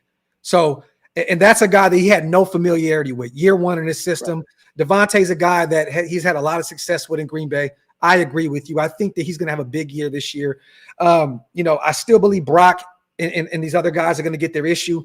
But Devontae, I think that Getsy's saying, I know who you are, and I'm going to make sure, I've described the Raiders' offense this year before as death by 1,000 paper cuts, and I mean that in the sense of, when you looked at Getsy's offense with Fields, it was actually a lot more like 5-6 yard completions, and Fields just wasn't good enough on an accuracy basis to be able to get that done. I do have confidence in Aiden and Gardner to be able to get the ball out quickly, and the Raiders don't really have burners from a receiver standpoint, but I don't know if there's many guys better in the NFL in a 5-yard, like, put me in a phone booth with Jacoby and Devontae. Like, they're going to win in that phone booth. And then when you just add all the other level, and then you add that secret talent of Trey Tucker, I think the Raiders are going to beat the shit out of people. They might not have a lot of deep completions, but like in that, and I hate to use this term because we just got out of the Patriots, but what Tom Brady and the Patriots used to do very well is they're like, hey, I'm going to get 5-6 yards every play. Yeah, and I think that's the way the Raiders are going to try to execute. Sure, but that beats defenses up, Mitch. That beats defenses to shit. Death by 1,000 paper cuts is this. The Raiders are going to really put people physically to the test, offensively and defensively. And when you got to do that for 17 games, 4 quarters, that's mentally exhausting. The Raiders are going to be a mentally exhausting team this year. Okay, we already talked about Brock. I don't want to ask the production in terms of him, but I want to go a name. I have a question. Okay, go ahead. How much is it for? I've been looking at a lot of times. People have been sending out these like subscriptions. What's a subscription cost here? What do you mean? You talking about like the memberships on YouTube? Yep. Oh, I don't do them on my channel. You need to, man. There's different ones. You could do like $2.99. You could do. I don't get to say whether I want to. Yeah, that's true. There's 3 tiers. What is it on here? There's 3 tiers. There's tier 1, $2.99. Second tier, $7.99, and then the third tier is $30. and they all have different things that you get with it, different perks. So like one is like you get simple stuff, like you get the emojis, right? You get shit like that. The second one, you get like 15% off OakLosVegas.com. You get the emojis, you get a few other things. The third one is we can do shows. I'll bring you on visually. We can do stuff behind the scenes, members only shows, and we can talk, and you guys can give me ideas on what you think would be best, to add to the show and stuff like that. And then the skits I do. So that the third tier, like you can say, I think you should do a skit about this. Boom, I'll put your name on it. This skit idea came from so on and so forth, blah, blah, blah. It's crazy because no one's ever used that. And I've had people that have memberships for the $30. They never asked for it. But there's perks, you guys. Anyone that becomes members, there's perks, man. Just ask about them, and we'll definitely do it for sure. And just like Hug, man, well, the GOAT. So he's gifted 5 My memberships. Brother, so I want to be able to gift today. I'm going to give 3 memberships. So does Patrick B and Bryce, do they already have one? I don't know if it's even possible to know. You can look into it. The thing that sucks is you can't make somebody specifically a member. So like when you gift them, whoever's in the chat, the first 5 that come up under that, they're the ones that become members. So it's like you can't personally make somebody a member, if that makes any sense. Like Ira came in here the other day and gifted like 100 of them. So like boom, boom, boom, boom, boom, boom, boom, a bunch of people became members. Ira be losing his fucking mind. You know what I'm saying? But can you personally gift people? So like if I say this right now where I'm like, I'm going to send some money to you on Venmo to be able to gift people because I can't go through I can't super chat. Listen, Mitch, don't worry about this shit, bro. I want to gift people. No. If anything, I'll do it. We look, you over here rocking with me, bro. We having a good time. I'll gift a few. You know what I mean? And then I got my every time somebody bangs today. So we already got Bryce, Patrick B. They bang. I'm giving away a 30. I don't know. I'll give away some memberships to Graphk after the show. I appreciate you can do that all you want. I'm gonna do it right back to you. I'm doing it. So let's do it. Salute to my brother Mitch. Now, this is a player that a lot of people aren't talking about that ended up having a better year last year when Josh McDaniels left as well, right? And then we made a puzzling decision at 13 to pick up Brock Bowers. And initially, he was like, what the hell is going on? You know what I mean? Like what are we doing here? We traded up to get Michael Mayer last year. What do you think production-wise? What can we expect out of Michael Mayer in year 2? With Brock Bowers and Harrison Bryant. I'm telling you right now, Michael Mayer is going to shock some people as well. Where, again, like people, when they look at stats, like everybody wants to say the Raiders are going to have 3 receivers with 1,000 yards. No, they're not. But legitimately, they might have 6. I might say they might have 6 players, maybe 7 with 400 receiving yards. Where I do think Mayer, he's lost 10 pounds. He's down to about 255. Put on a little bit of speed. And, I mean, like, let's be real here, right? Like, if I know that the Raiders called Michael Mayer when they drafted Brock Bowers and said, hey, you're still in our plans. You're our tight end. We're going to use him probably in a few different ways. But if you're Mayer, you're like, wait a minute, this is a brand new regime. They just drafted Brock Bowers. Like, you're going to go into this being like, I got to be able to show up here and be the best that I possibly can be, right? Yeah. And I do think in Luke Getsy's offense where I'll say this, Mayer's going to run more snaps at tight end. Real quick, Hug said this is for Mitch. So he did it for Mitch. That's you. I said that's for Mitch. So, Hug, I appreciate you, my brother, as always. Salute to the GOAT. Well, go ahead, though, brother. But I do think, though, like, Mayer's going to run more snaps at tight end than Bowers. Oh, my God. George Costanza, get the fuck out of my chat, man. What's up, Chugs? What's up, Chugs? All right, how about this? We got Jeremy Chugs right now in the chat. You said something earlier about a boot. I don't know what a boot looks like for this channel, but if somebody throws down a hundo right now, I say you and I both slam one down. I don't know if you got a boot in you. I'm going to have to send you a boot. That's what I'm going to have to do. I got it. Come on. Look. What's that? That's a come on. Oh, you fancy, huh? Oh, no. Salute to my brother Halo. He shot this to me. This is the size of a boot. There are 3 beers going here right now, bro. No way. Yes. I put 3 in beers. 3 of them every time. Yep. So hey, it's whatever. It's all good. Sin as well, gifting 5 memberships. You guys are the fucking best, man. Salute to you guys so much, man. That means a lot. Oh, Chuggery, my dog. Where you at, bro? Where you I at? don't know if he said, where you at? Oh, I'm at the Cribbo with Sadie right now. Oh, so we Can just you all hear got him our or no? dogs? I can't hear him. Yeah, I know. Can you, Graphk, can you hear Chugs or no? I can hear him. He can't hear me. Yeah. Tell him if he's free. I'll send the invite. If he can pull up and have a beer with us. If you're free, he said he'll send the invite and you can have a beer with us. I don't even know if I have a beer here. I have to check. Well, you could still, he might send you the invite. You don't have to pull up, but if you want, cool.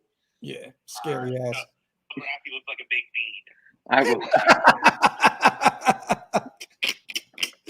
Motherfucking Chugs. Let me see if I can find my bro. I'm gonna send it to him just in case. You want to pop? He might not. I don't know. Yeah. Chugs is more. I mean, here's like the God honest truth, which I always tell people. I'm a lot more laid back in person than I am like on the show, where you got to put on like a little bit of a persona. Chugs is Chugs, like at all times. Chugs is legitimately like. There's not many people that I think are funnier than I am. What's up, Chef? Mount Raidermore right there. Not many people that I think are funnier than I am, just being real with you. Chugs is by far funnier than I am, right? Like, there's not many people that I think could actually do stand-up comedy. I'm telling you right now, I've been trying to egg him on, and I think if the nation rallied behind him, I think he would do stand-up. He's that funny. Salute to ITK. 30 days, brother. 30 days. They last for 30 days. Oh, Hug, man. What's up? You know what? We could do something different today. What? I want to bring the My Father on himself and have a beer with us. It might happen. I don't know.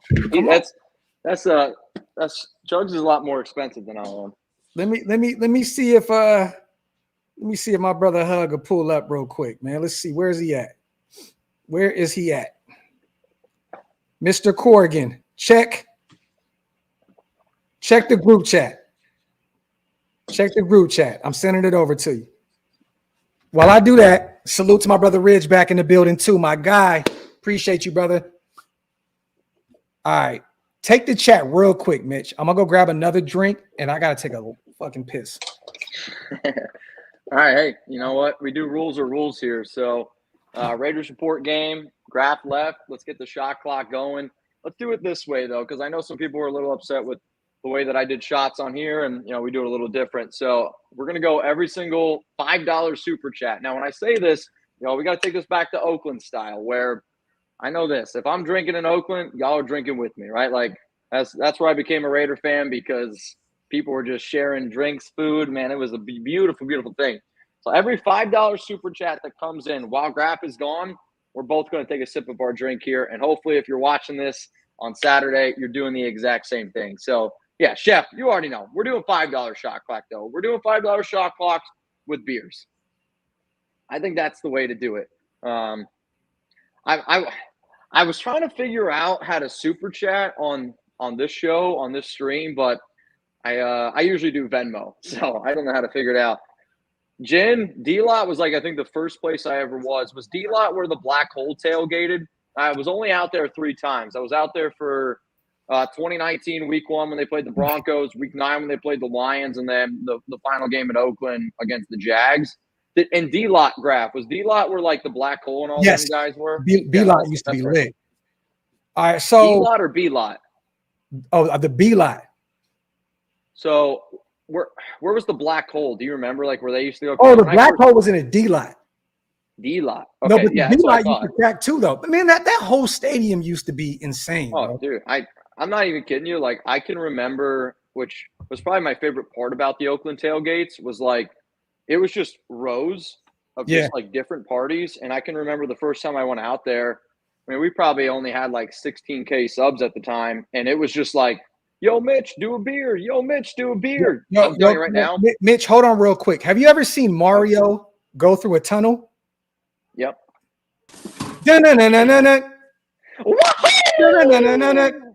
It's a me. What's up, my brother? What's going on? What's happening? It's good to see you, man. Thank you for joining us for a few. I know it's your day off. There you go. Come on, I have man. one just in case. There you go. Hey, we're gonna do this, man. We got everybody here in the building. I got my guy Chugs in the building, which I don't get to see a lot, so I love this. Chugs, cheer, brother. Hey. Let's go. Let's get it, my guy. Yes, salute. Oh, you're such a Jew. I love it. Oh yeah. I love it. This is the whitest this show has ever been. I just want y'all to know right now. Oh no, it's only gonna get wider when Hug D's pulls up. Oh yeah. Oh yeah. It's like that old show I used to randomly watch when I was a kid. It was like The Whitest Kids They Know. You ever watch that shit? Well, I mean, wasted ankles are usually pretty white. They're pretty ashy. Hey, he's stupid, bro. He said wasted ankles are ashy. They sound like they look like the Full House, and they're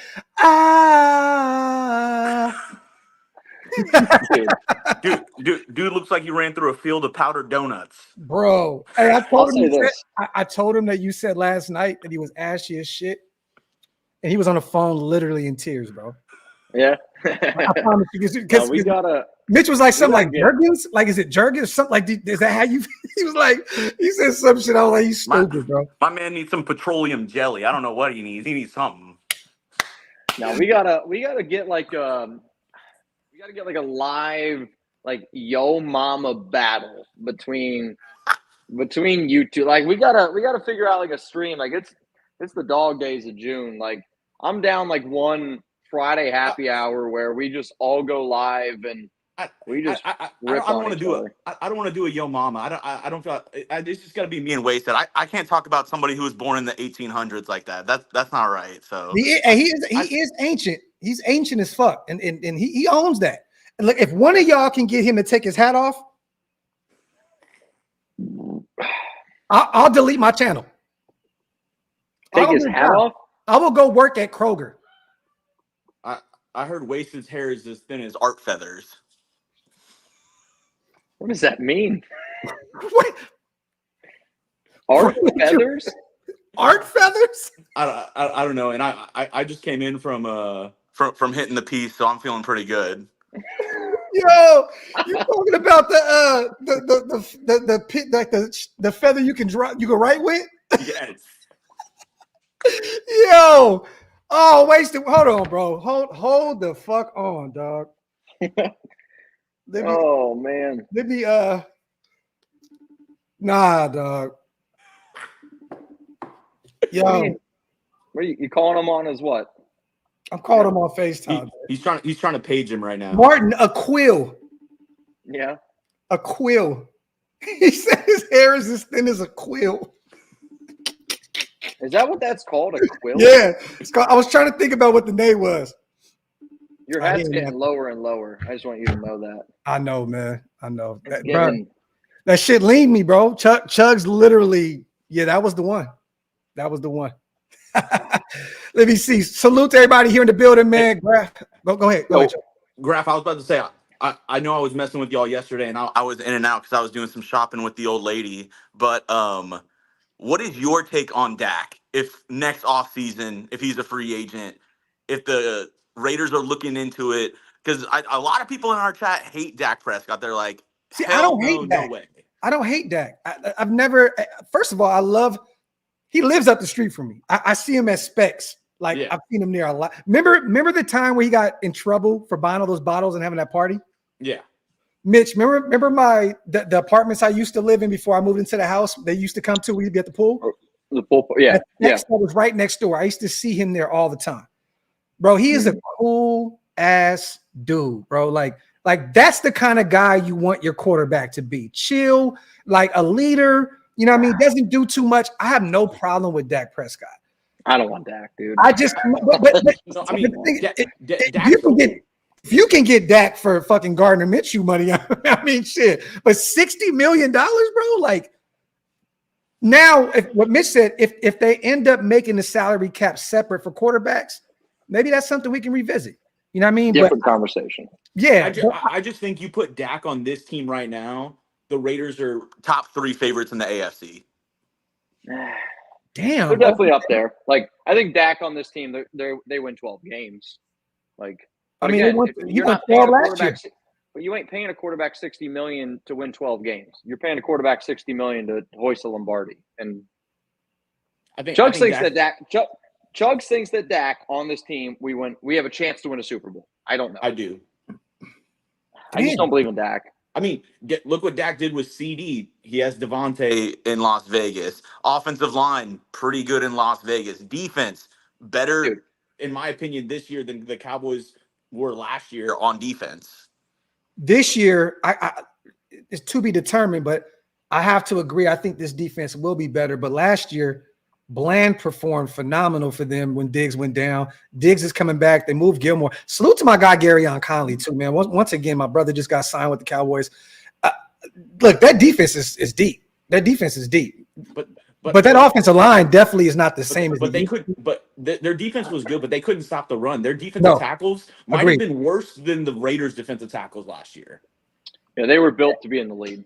Yeah, no, definitely. But I mean, the thing is this: if you're not paying Dak $50 to $60 million, that's definitely something I would entertain.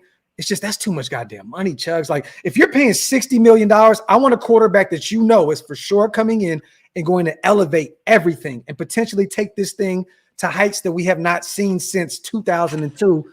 In 2001, like the early 2000s when Rich Gannon was leading this team. I need somebody I know that's going to come in and turn this thing around. If you can win 10 games with Aiden on a rookie deal and you spend $60 million and you get 12 wins with Dak Prescott, but you don't win any playoff games, does it really make any difference? I'm not saying that Aiden's going to win 10. I'm just saying realistically, we won 8 last year and he didn't even play all those games. You know what I mean? So I don't see it. I don't see it. I think the playoff stuff gets a little overblown with Dak. Just slightly. Like people act like he gets into the playoffs and immediately throws like 4 picks a game, which I don't think is the case. I think, his team obviously got destroyed last year against the Packers. Yeah. The year prior, close, not close, but like they were in it against the 49ers until the very end. Well, last year they couldn't run the football. So, I mean, what do you expect Dak to do? Tony Pollard, all they had pretty much was Pollard, and they had Deuce Vaughn. And he didn't really get a lot of reps. So, I mean, the only thing that worries me is like if Aiden or Gardner isn't the guy, then you're either paying somebody, which if you're paying somebody, I think Dak is the best bang for your buck. He's the best guy on the market. He's the best guy that you can get. Or, I mean, I know the Raiders are in Vegas, but you're really rolling the dice and hoping that, a Shador or a Carson Beck is there in the draft and they're good. And that's a total crapshoot. Yeah. I don't see a hug. Check it again real quick. I don't see I just don't see. I think Dak's gonna have a rough year this year, Chuz. I do. The Cowboys did nothing in free agency. Like they went and added Royce Freeman at the running back. What's a rough year? What's a rough year? Well, let me say this. I think the Giants had a down year last year with all the injuries and stuff, right? The year prior, they were a playoff team. Philadelphia got better. They had a Saquon Barkley. I mean, the Commanders have their quarterback of the future now. They added some weapons. They have a great GM now, a better head coach. I'm just saying, man, that the Cowboys, I got them somewhere along the lines of maybe 8 to 10 wins this year. Well, but in the same thing, I feel like everybody's freaking out. Obviously, we're based in Dallas, so like we know a bunch of Cowboys fans. We know a bunch of Cowboys people here that running with their head on fire. But when you look at the Cowboys historically, I mean, the past 10 years they haven't been a team that brings in a lot of free agents. Their whole mantra is we build through the draft and then we re-sign those guys. We keep our guys and we keep them in-house and we're able to develop our talent. And I think they think that Tolbert could take that next step this year at wide receiver. I love Tolbert. I was a big fan of him at South Alabama. I thought he was going to be that guy. I think they think Rico Dowdle is a lot better than other people think he is. I think they think he's very underrated. So maybe, some of that home cooking, some of that, guys that they've had in their locker room, in their system for the past 2-3 years, internally, they think that they're a lot better than the national media thinks they are. But their run game is going to be ass, Chugs. Like they lost Pollard. He's with the Titans now. Like they got worse. And then the O-line, they lost their starting left tackle. I know they went and got a Guyton, right? Yeah. But like, I just don't see it. I think Dak is going to struggle this year, and I think the Cowboys are going to get a deal because of it. I think they're going to get a deal because of it. You think it's a little shadow work by Jerry Jones? I do. Making it where Dax doesn't have the best team available, so his numbers are down. He's like, hey, you had a down year. We'll give you 60, but we can't give you any more than that. I don't even think. I mean, I think they're going to. There's already rumors that they're going to try and get it figured out now, like early before the season even happens. Yeah. I don't know if you've seen, but the rumors are starting to pick back up now that they're going to take care of Dak here soon. I know that Jerry is saying all the right things about wanting to keep him around. I'm gonna be real. It's very hard to identify a quarterback in the NFL. You guys know this, right? Yeah. So that's why it was so tough for us to move on from Derek Carr. Because it's like, at least let's just say you have a middle of the pack quarterback. You're like, fuck, it's hard to find that, right? Yeah. So, but 60 million, like you're paying him to be Patrick Mahomes. Like pretty much, essentially, you're paying him like top money. I'm not paying him that, but I think that Jerry's going to find a way to keep him around. I know personally that Dak loves the area. He doesn't want to leave. He lives out here in Aubrey, and I'm at the Star a lot where they work. A lot of these guys work out and shit like that. Salute to my brother Paul. Him and Keon Coleman been working out over there as well as of late. That's actually Mitch where I'm going to go meet up with Trey Taylor. He's working out at the Star, but I don't see it, bro. I don't. So no on Dak. I want to ask you this as well. I don't want to go too much on quarterbacks, but Mitch absolutely hates Tua Tagovailoa. What do you think about? I don't hate him. I don't hate him, but I just don't see what it's all about. Tua turn the ball over. If you had to pick between Dak or Tua, who are you choosing? Same contract. I'm taking Dak because Dak is more durable. The concussions, that's nothing that you have to worry about. Yeah, Dak missed the full season. Yeah. So I don't really know, where Tua is going to be in terms of availability. I would rather have Dak. But here's something else, you guys. What if Arizona, salute to my brother Hug D's in the building as well. First appearance on the channel. Salute to my brother. I want to ask you this. What if Arizona struggles this year? And what if they say, you know what, man, we're paying Kyler Murray a big astronomical amount of money. What if he has a big year, but that team stinks, which can definitely happen. They had a good draft, but what if they move on? What the hell is that? Is Mitch like lawnmowing his living room? I think Mitch is practicing with his lightsaber back there. I don't know. He's gone to the dark side. He's fighting Darth Vader right now. Yeah. But I'm just saying, I think next year there's going to be other guys available where the Raiders say, why go draft a quarterback when you already have a few young guys on this roster at the position? And we were talking about earlier, I think that eventually Michael Penix is going to take that job over in Atlanta. They may move on from Kirk Cousins, and that may be an option. You may get a 1 to 2 year rental there. But he's still getting paid a shit ton of money too. So it's like, do you want to get wrapped up in paying this not bottom of the barrel, but middle of the pack quarterbacks? Mitch, you good? We can't hear you. Yeah, I'm just trying to get ahead. Okay, let me mute Mitch real quick. Mitch sounds like a 20-year-old smoker right now with the Yo, he said he practiced. I'm sorry. That's what it was. Yeah. Raider Nation, what's going on? I had a ball in Oakland at the tailgate party. He said Mitch Skywalker. Salute to Sin. Salute Graphk. Thank you for the Raiders content. Do you think AOC or Minshew will perform better in Getsy's system? I do. I think that AOC is going to be the guy to win the job, and I think that he is going to be. What did he do last year, Chugs, in Hug? What did he do last year at the end of the season? He limited turnovers, right? Like that's what he did, and I think Getsy's going to protect him. I think the run game is going to set up the pass. It's not going to be all over the place like last year where we just had to nothing was going. I think this year Getsy's going to protect him. I think that, go ahead. Maybe he worked on it this past offseason, Graphk, but I mean, do you think he can make those high-level NFL throws, like a 15-yard out route against coverage? Do you think he has the arm strength? Do you think he has the accuracy to do that? Go ahead, Hug. It's been done. We've seen it in games. In those last 9 games, he was throwing outs that are just with 2 feet barely dragging into the corner of the end zone. I think it was San Diego, wasn't it? When we kicked the snot out of San Diego, he threw a couple dimes. And think about this, Hug, right? You talking about that. A lot of this shit was without his starting left tackle. You have Mumford on the left side. Yeah. So, I don't look, man.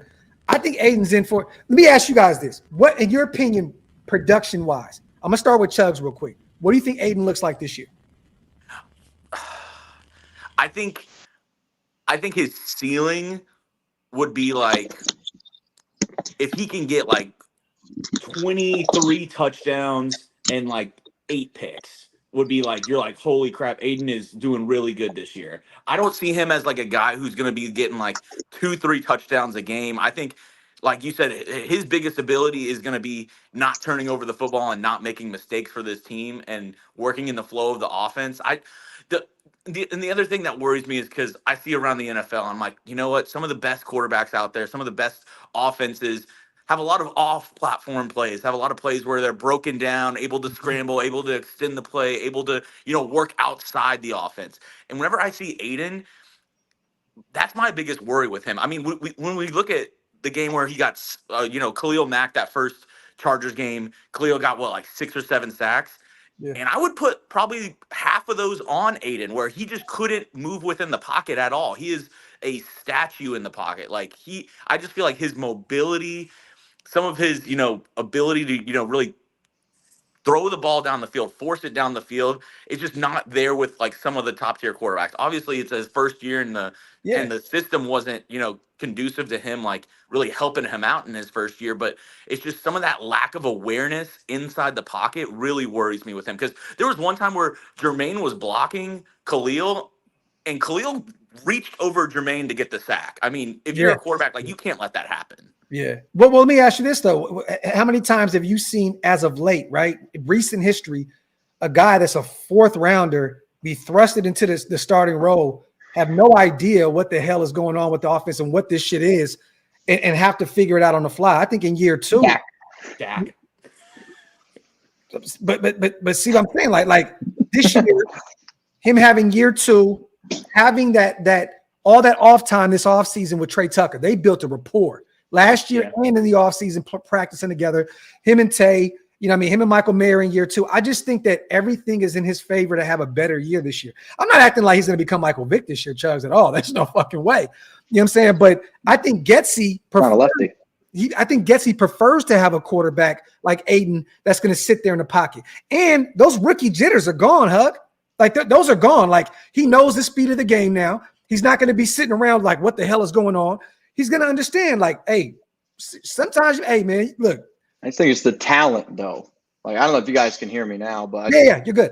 I think it's the talent level, right? Like, I think Aiden has every intangible that you look for in a quarterback. He's a guy that you want to root for. I mean, he's got it up here. It's just when you just honestly, and, I think I need Raider fans to take off those beer goggles a little bit and look at Aiden O'Connell, the quarterback, and I don't understand how people can get so fired up about it, because it's an honest question. What does he do good? Honest question. What does he do good? Accuracy. Okay. I think he is an average, accurate quarterback in the NFL right now. Average? Average. Numbers prove that. I have to disagree with you. Okay. That's fine. And mind you, once again, year 1, Mitch, year 1. Sure. And I think he was below average as an accuracy quarterback last season. So I'm hoping he's average this season. Have any of you guys went back and watched him at Purdue? And I know it's a different league. It's not the pros, but the guy has the vision. He has a beautiful release. He has the accuracy that most quarterbacks. There's a lot of quarterbacks that wish they had the accuracy. I had a lot higher hopes in his accuracy than I do now, and like throwing guys open. I mean, when I watched him at Purdue, like when he was on one, and again, like Purdue, he doesn't have NFL talent around him, right? Like, let's just be honest with ourselves. He just doesn't have NFL talent around him, but he was able to throw guys open. And like last season, I didn't see the steps. I didn't see the progression that I really, truly wanted to be able to see in a quarterback. Now, like, I hope he proves me wrong. I hope he takes that huge step forward in year 2. Like, with Getsy, I do think the Luke Getsy offense is kind of an interesting offense for Aiden, for Gardner. Like, I'm not going to lie to y'all, but like, it's really hard for me to watch film on Aiden and get excited because I don't think he does everything, or I don't think he does anything at a above average level at the NFL position at quarterback. Like, look, he's not throwing to David Bell anymore, Mitch. He's not throwing to Charlie Jones anymore at Purdue. He's I know, but this even year last he has season, Brock Bowers. And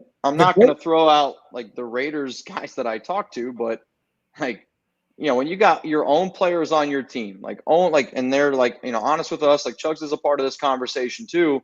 Like, we talked with a lot of, you know, Raiders guys, and they were like, Aiden is an unbelievable human being and you want to root for him. But like, when you have NFL players look you dead in the eyes and they're like, he's not the guy, you know, like, and then I see that on tape that I don't think that he's the guy.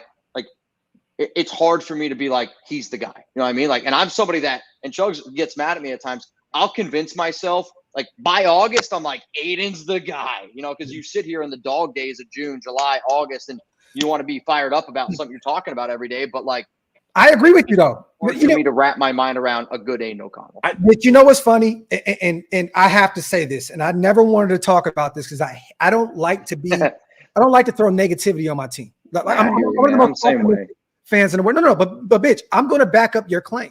But because I remember you saying the players like, right? I'm gonna say this. I heard this from 3 different people, and I'm not gonna say any names because I respect them so much. What if I told you guys that one of the main reasons Josh Jacobs left was because Tom Telesco wouldn't agree to trade up to get a quarterback? I'll also say this: I don't believe a word that comes out of Jacobs' mouth. Okay, but I'm just saying. Said this offseason, which is a bold-faced lie. Like Like Jacob said that the Raiders never contacted him. Oh, that's a lie. That's a lie. I swear to you on my grandfather's life, I talked to Josh Jacobs' agent, and they were talking to him continuously. So, well, I'm literally telling you, I'm telling you right now that he had a conversation with Telesco. He's the biggest liar I've ever heard. Yeah. But what I'm saying is, I'll take the deal that you're throwing me because there was a deal. There was a deal. Josh was supposed to remain a Raider. I know that, but I also don't blame him for taking the bag that he got with Green Bay. Oh, no, hell no. But which is essentially a 1-year deal, and they can get out of it. Once they see what Marshawn Lloyd looks like, Green Bay's going to be like, Josh Jacobs is going to be a free agent next year. Book it. It's a lock. But I'm saying, I agree with you in a sense because there are certain players saying, especially players that are trying to win now, the guys that are getting a little up there and they're like, we want to win now. I've heard that. But then I've also heard a few other guys say, we believe in Aiden. Yep. You believe in Aiden. You know what I mean? So it's kind of a mixed bag. It's like, where do you go? Off the record, like I've seen guys say, I believe in Aiden O'Connell and I want to believe in Aiden, but there's never been a Raiders player that I've talked to that when they knew like we weren't recording off the record and, you know, nobody's ever told me that they're like, that's the guy that I'm going to bet on. And that's like, that's but realistically, and Hug, let me ask you this, going off of what me and Mitch are talking about. Realistically, you're looking at quarterback rooms in the NFL. Essentially, you see the Raiders, you say that's one of the worst rooms. Like we're believers in Aiden because we've seen what he can do last year. We've seen glimmers and little things, right? All I need Aiden to do is go out there and not make mistakes. Like we don't need him to go out there and be Patrick Mahomes. That's not who he is. He's not Joe Burrow. He's not Josh Allen. He's not any of these guys. But if he can go out there, make the throws, and limit the turnovers like he did at the end of the year when he started getting his feet wet in the NFL, we'd be cool. But if you look at rosters, I understand why people say the Raiders ain't going to be shit. I understand because they're looking at, oh, wait, Aiden or Gardner Minshew is the guy? They don't realize how great this defense is going to be moving forward and how much they can carry this team. You know what I'm saying? But a lot of this still relies on Getsy and this run game getting rolling too. Like real talk. I just feel like Graphk, if Aiden O'Connell plays to the best of his ability, he's going to be a top quarterback in the league? At the best of ability, top 15 quarterback? Top 15. So I feel like at his very, very best, top 15, probably 14, 15, he can help push the ship along, kind of push the team along. But eventually, if this team wants to take that next step, they're going to have to upgrade the quarterback position, whether it's now, whether it's in a year, whether it's in 2 years, because I don't think at Aiden's best ability. I mean, maybe in 2 or 3 years he improves so much that we're like, wow, I can't believe that I doubted him that much. Yeah. But right now, like, I can't see him ever cracking the top 10 quarterback list. Well, we don't know yet because all we seen was him in a broken system last year. But I mean, with Josh McDaniels. Even if we do go back into college, there's a reason why he was taken in the 4th round. There's a reason why, like, so many teams passed on him of, like, he doesn't have the athletic ability. Let me tell you right now, Tugs, if he went the year prior when there was way more talent on the offensive side of the ball to do, he would have been earlier. He'd have been maybe a 2nd, 3rd round guy. Yeah. Okay, like a round or 2 above, but still, like, not a 1st round talent type guy. But I mean, need 1st round talent. Like, I think if Aiden has an unbelievable year, you're hoping Aiden looks like Derek Carr from 2017 to 2020 on a rookie deal. Yeah, that's what you're hoping for. The end goal is always one thing: Lombardi, Super Bowl. That's the end goal. Every year, your goal is, I mean, maybe unless you're like the bottom of the barrel teams in the NFL, but every team's main goal at the end of the year is to win the Super Bowl. To do that, you got to make it through the team in Kansas City. And to do that, I think you have to have a top 10 quarterback. You have to have a top level quarterback who can go toe to toe with a Patrick Mahomes. And I just don't see Aiden ever getting to that level where I feel like, you know what? Aiden with the Raiders, they have a chance to beat Patrick Mahomes in the playoffs. Did anybody believe in Jalen Hurts? Chugs did. I'll give him that. I did. Well, I did. I said, and I still say to this day, I told him at the Super Bowl, I saw Chris Sims, and I told him, you were dumb for putting Jalen Hurts at 42 on your quarterback list. You don't know ball. And he said, oh, well, we all get it wrong from time to time. But, I mean, he did. And he was. I'll give him that. But okay, John, Brock Purdy was in the Super Bowl this year, right? Yep. All I'm saying is this round shit doesn't mean anything. We watched the 6th rounder win 7 Super Bowls. Like, at the end of the day, like, yeah, Aiden may not have shown signs of being one of the top quarterbacks in the world last year. I agree. But who the fuck could have in that system, bro? Like, your all-pro running back goes down. You have Zeus, a guy that showed no vision, a north-south runner that started to pick it up, and because he's a guy that needs reps in order to get rolling. He started getting some reps, got rolling. The offense started to gel a little bit more. I'm not gonna say a lot because the offense was ass last year. But all I'm saying is, you never know, man. The right system, different strokes for different folks, man. It gets you. We don't know what this looks like. We don't know what this looks like without Justin Fields. We have no idea. Like, this offense can be literally tailor-made for a guy like Aiden O'Connell, a guy that's a statue quarterback. We don't know because I think it's made more for Gardner, to be honest. A guy that can improvise a little more, use his legs. The wide zone running scheme is actually made more for Gardner than it is Aiden. But I agree. I hope I'm wrong. Like, I see, Dan's like, I hope why be wrong, though? though? I was wrong about Spillane. Like, I hope I am wrong. Right? Everybody was wrong about Spillane. Let's not act like anybody was right about that shit. Like, I got killed for being happy about it. Oh, no. I said he's a thumper. That's what I said he's a thumper, not knowing he was going to show up in coverage. But everybody was wrong about Spillane, bro. If one of y'all was right in this chat, please let me know. I need a receipt. Everybody was wrong about that shit. Okay, I hear you. To be honest, I gotta take a leak. Go ahead, bro. I think for the most part, we've spent 10, 15 years waiting on that next quarterback. We literally just crap on every quarterback that comes through. We had Derek Carr in 2016 that gave us some hope. And to be honest with you, when we look at quarterbacks now, we hold them to such a low standard, and we literally just like, they're crap. They're not going to be it. They're not going to be the one until they prove themselves. Yeah. Now, the problem with Aiden is the first game he played was under McDaniel's system. And yes, he was uncomfortable. He was confused. He didn't know what reads to hit. And he got sacked 6 times by Khalil Mack. Granted, he came back in that same year and hung a franchise record score with the help of the defense on that same football team. Yeah. So if we're going to put it all into perspective, I don't know if we can pass judgment on the man until we get him a full season with a granted good OC, not Bo Hardegree, a fill-in who was a quarterback assistant coach. That doesn't even have his own playbook. Like, doesn't even have his own playbook. And see if this man can cook. He was an 8th string was not promised anything at Purdue, worked himself up to first string in the last 2 years of his college career. He's got some moxie to him. He's got a decent arm. I think he can do the job. Yep. But I'm not going to say he's the next coming of Tom Brady. No. Okay, he's got a Tom Brady-esque release. That doesn't mean anything, right? And when you think about Tom Brady, where was he chosen? 6th round. And nobody thought he was going to be the GOAT until Bledsoe got blown out on the sidelines. So honestly, we're 9 games into this man's career, and I don't think we're ready to quite pass judgment yet. Let the man cook, see what he does. And if, in fact, it doesn't work out, Mitch, I'm with you. Put in Minshew and let's see what he does. Hey, everybody was wrong about Malcolm Coons. Everybody, except for me.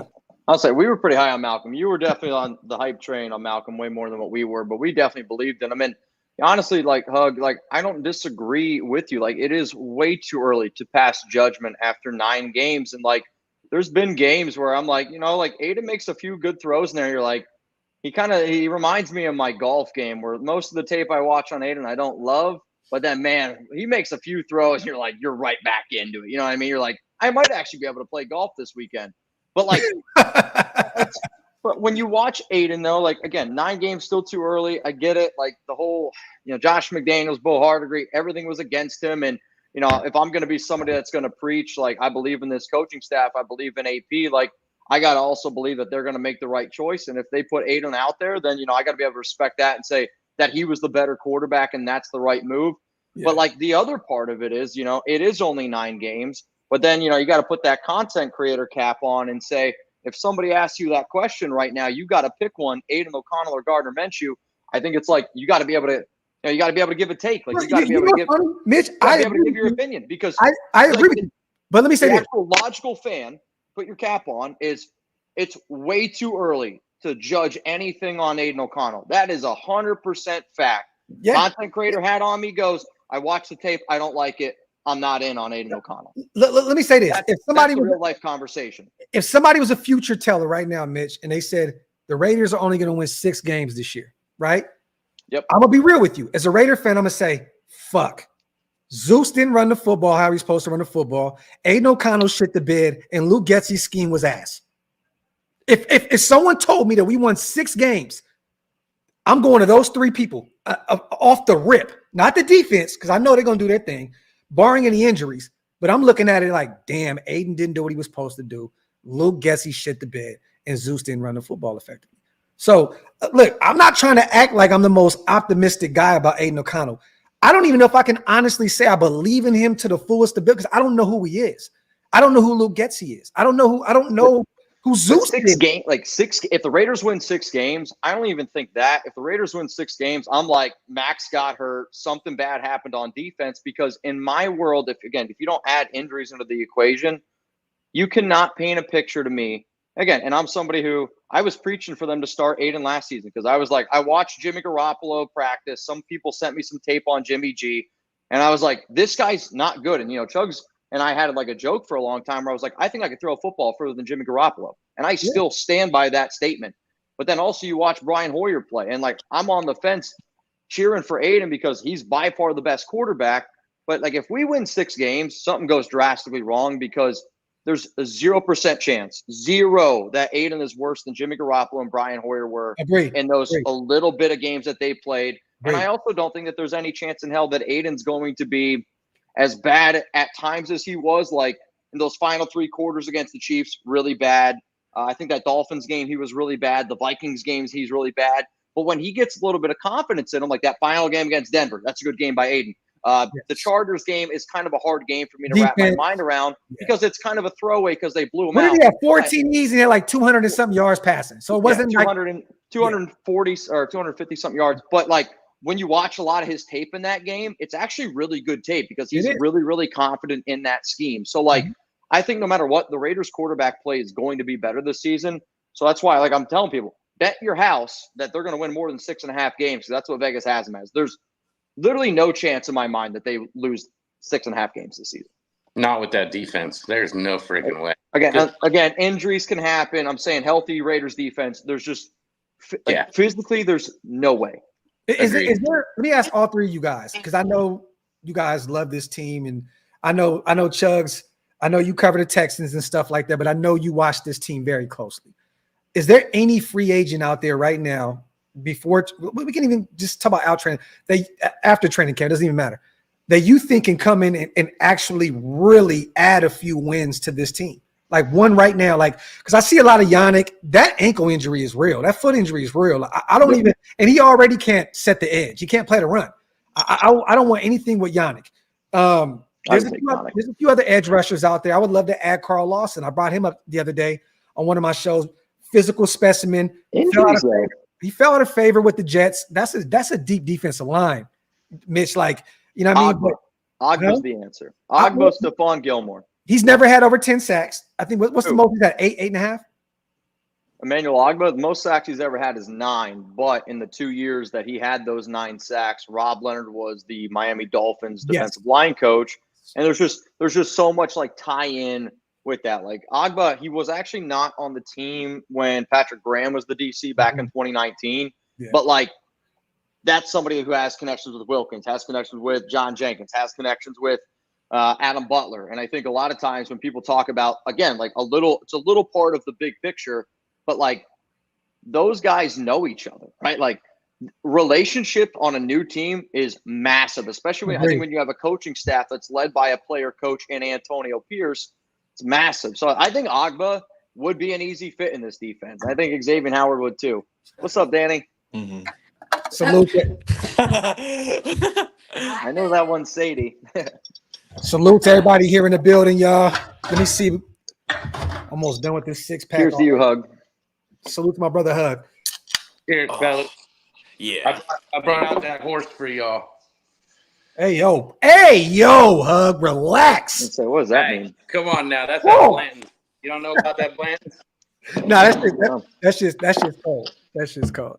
I want to ask you, hey, Chubbs, if your life depended on it and you had to say, this is the Raiders record this season, what is it?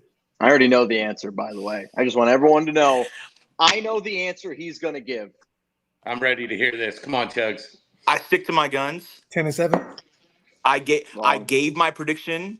I'm going to stick to my prediction, and I'm going to ride my prediction until it's not proven true. 10-6-1. A tie. 10-6-1. He does it every year. It drives me nuts. Oh, no. Do you have a specific game where that tie, where does that tie? Is it a division game? The New Orleans Saints. No, the irony. No, dude. Hell no. That's the most cruel thing that he could possibly say. Imagine that game ends in a tie. We got to just keep doing this shit. It dies this year. Let's be honest. The Derek Carr, it dies this year. If DC beats us, maybe it was the Raiders. If the Raiders beat DC, I don't want to hear it no more. Who wants to bet money right now, you guys? Spencer Rattler will be the quarterback by then. No. We as content creators cannot let that happen. Chugs, 50 piece right now. What's up? I bet 50 right now. Spencer Rattler's going to be 50 Wendy McNuggets right now. Dude, he's going to be the same quarterback when we play him. And what's funny is he's going to play us really good. Spencer Rattler, one of the ones, bro. And I'm already hearing that he's cooking at camp right now too. Yeah, I mean, our Saints guy, Trace, he loves Spencer Rattler. He's been talking good about Spencer Rattler. I mean, I agree with you. I think it's a very good possibility that he could be the starter at that time. I just can't let that – I'm just trying to will that into non-existence of we need it to be Derek Carr. The hype going into that game, if it's not Derek Carr, I mean, we might as well be playing – You know what, though? If it's Derek Carr and we lose, Chugs, I got to delete my channel, bro. It's just over with. This shit's over. I'm going to go to the military. I don't know if they want a 40-year-old motherfucker with Ford. Your son would be pretty happy. Hey, you can't do that, though, man. You can't leave us with Wi-Fi Willie, bro. Hey, my son didn't send me a text message, man. He sent me a text message for Father's Day. That's some bullshit, bro. That's wrong. Yeah, man. It's crazy, man. I was expecting that. I was like, why? I looked at my phone, no text, still blocked. 10-6-1, wild card. Ooh. Yo, Chugs, ask them the question you asked me yesterday about the Chiefs. This is probably the hardest question I've ever had to answer on this show. If you had to pick one, which one would you do? First option, you lose to the Chiefs in the AFC Championship game. Option 2, you beat the Chiefs wild card weekend and you lose in the divisional round. Which would we rather do or not do? Yes. If you had to choose one of those, if I said these are your two options, you either lose to the Chiefs in the AFC Championship game or you beat them wild card weekend and you lose in the divisional round. Where's the game in the AFC Championship? Where's the game? Arrowhead.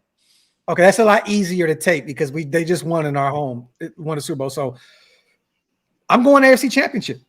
You'd be happy with losing Bro, to the Chiefs. we went to the Super AFC Bowl. Championship and lost to the Super Bowl winners. Hell yeah! But still, you were the footsteps on them getting to their Okay, third. bro, that means that we're on their heels now. As a diehard, I gotta say, bro, we're happy about beating them on Christmas. Like that's we're still hanging our hat on that. Like We say hug.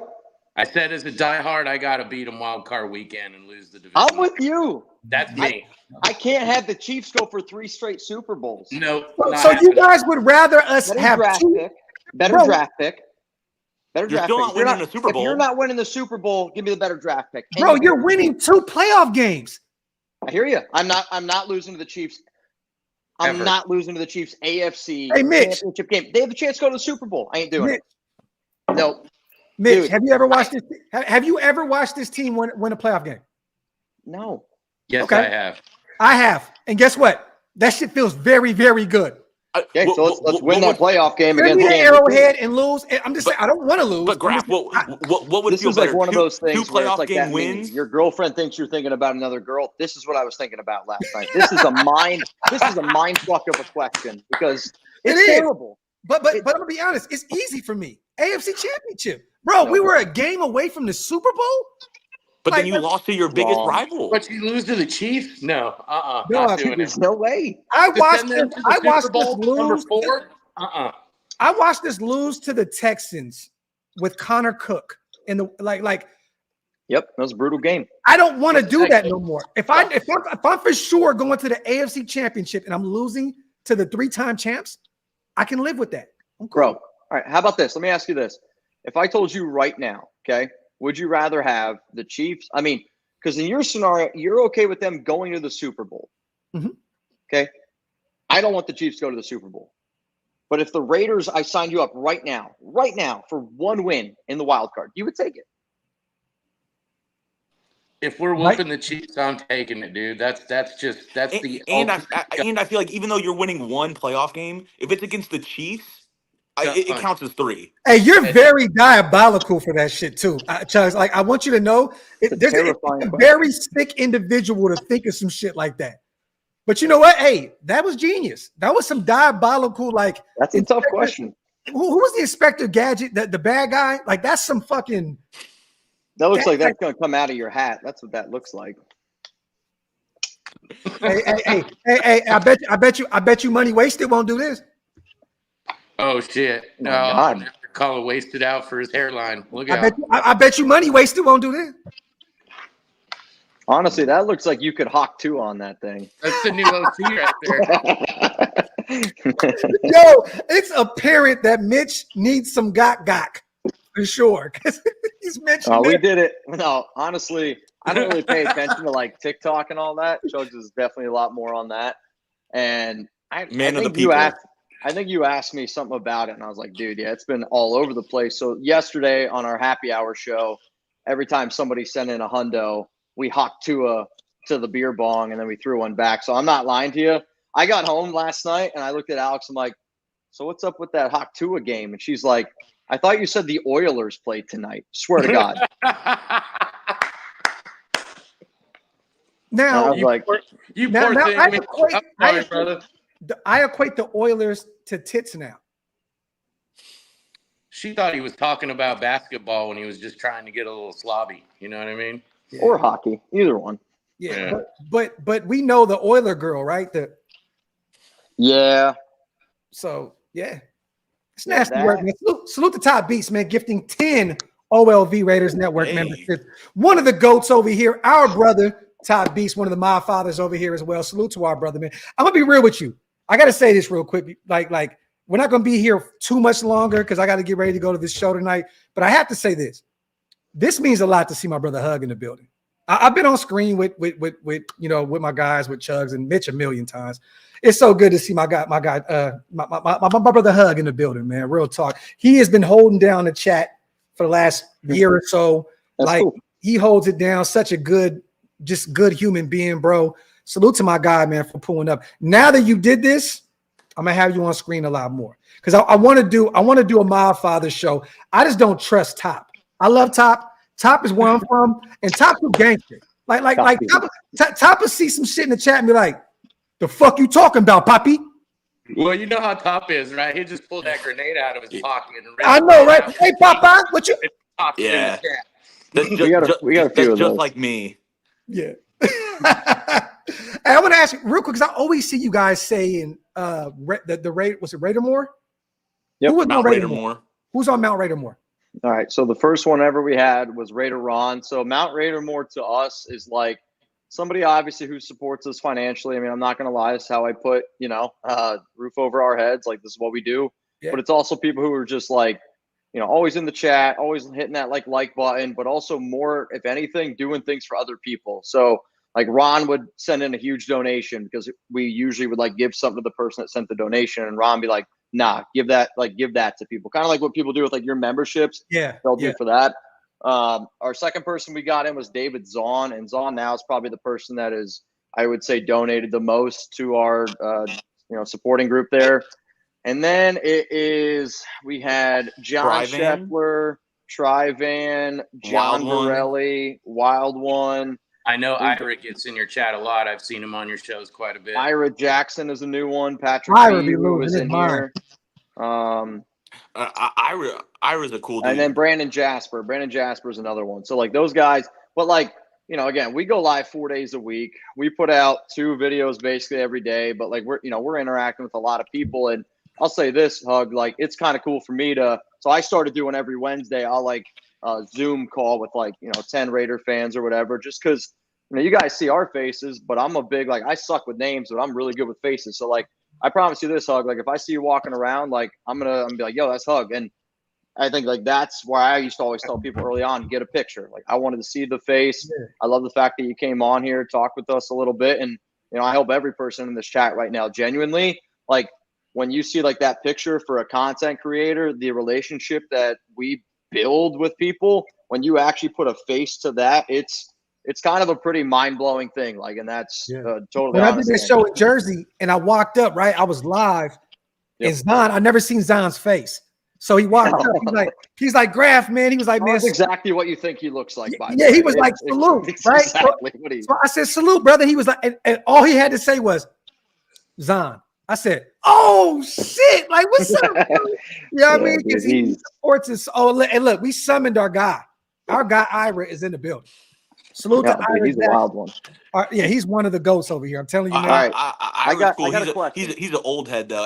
Every time like that, we have a bunch of our like Mount Raider Moore. Some of like a lot of our viewers, they like just started these Instagram chats, Instagram calls and stuff, and they'll like literally like once a day call each other and like see what's up. Just kind of like we're like just talk for hours right now. Yeah. I joined one time. Ira's like, hey, who are your favorite drummers from the 80s? I was like, Wasted. No clue. I don't know any drummers from the 80s. Hey, all right, I got a question.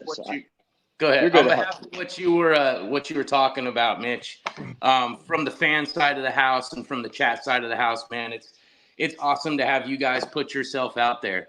We as chat members and even fans of the Raiders and your guys' shows know that you guys take a lot of ridicule, a lot of crap from people, and not at all. It's never happened. Stand up. We just have people talking about our kids and wives and shit like that. You know what I mean? But stand up, log in every day, give us guys your honest, opinion on our favorite team, and really just keep us entertained throughout the off season and make sure that we're taken care of and acknowledging us in the chat and reading supers, man. It's super appreciated, and it doesn't go unnoticed on behalf of I appreciate that. Others as well as everybody else that's out there. So in terms of the haters, man, let them off your back like water off a duck, right? And just let's keep pushing. And I have to say this, Tug, that means a lot to me. We definitely appreciate the supers, right? Because they keep the lights on. But I have to say this. I truly appreciate just the chat in general, because we're doing our shows.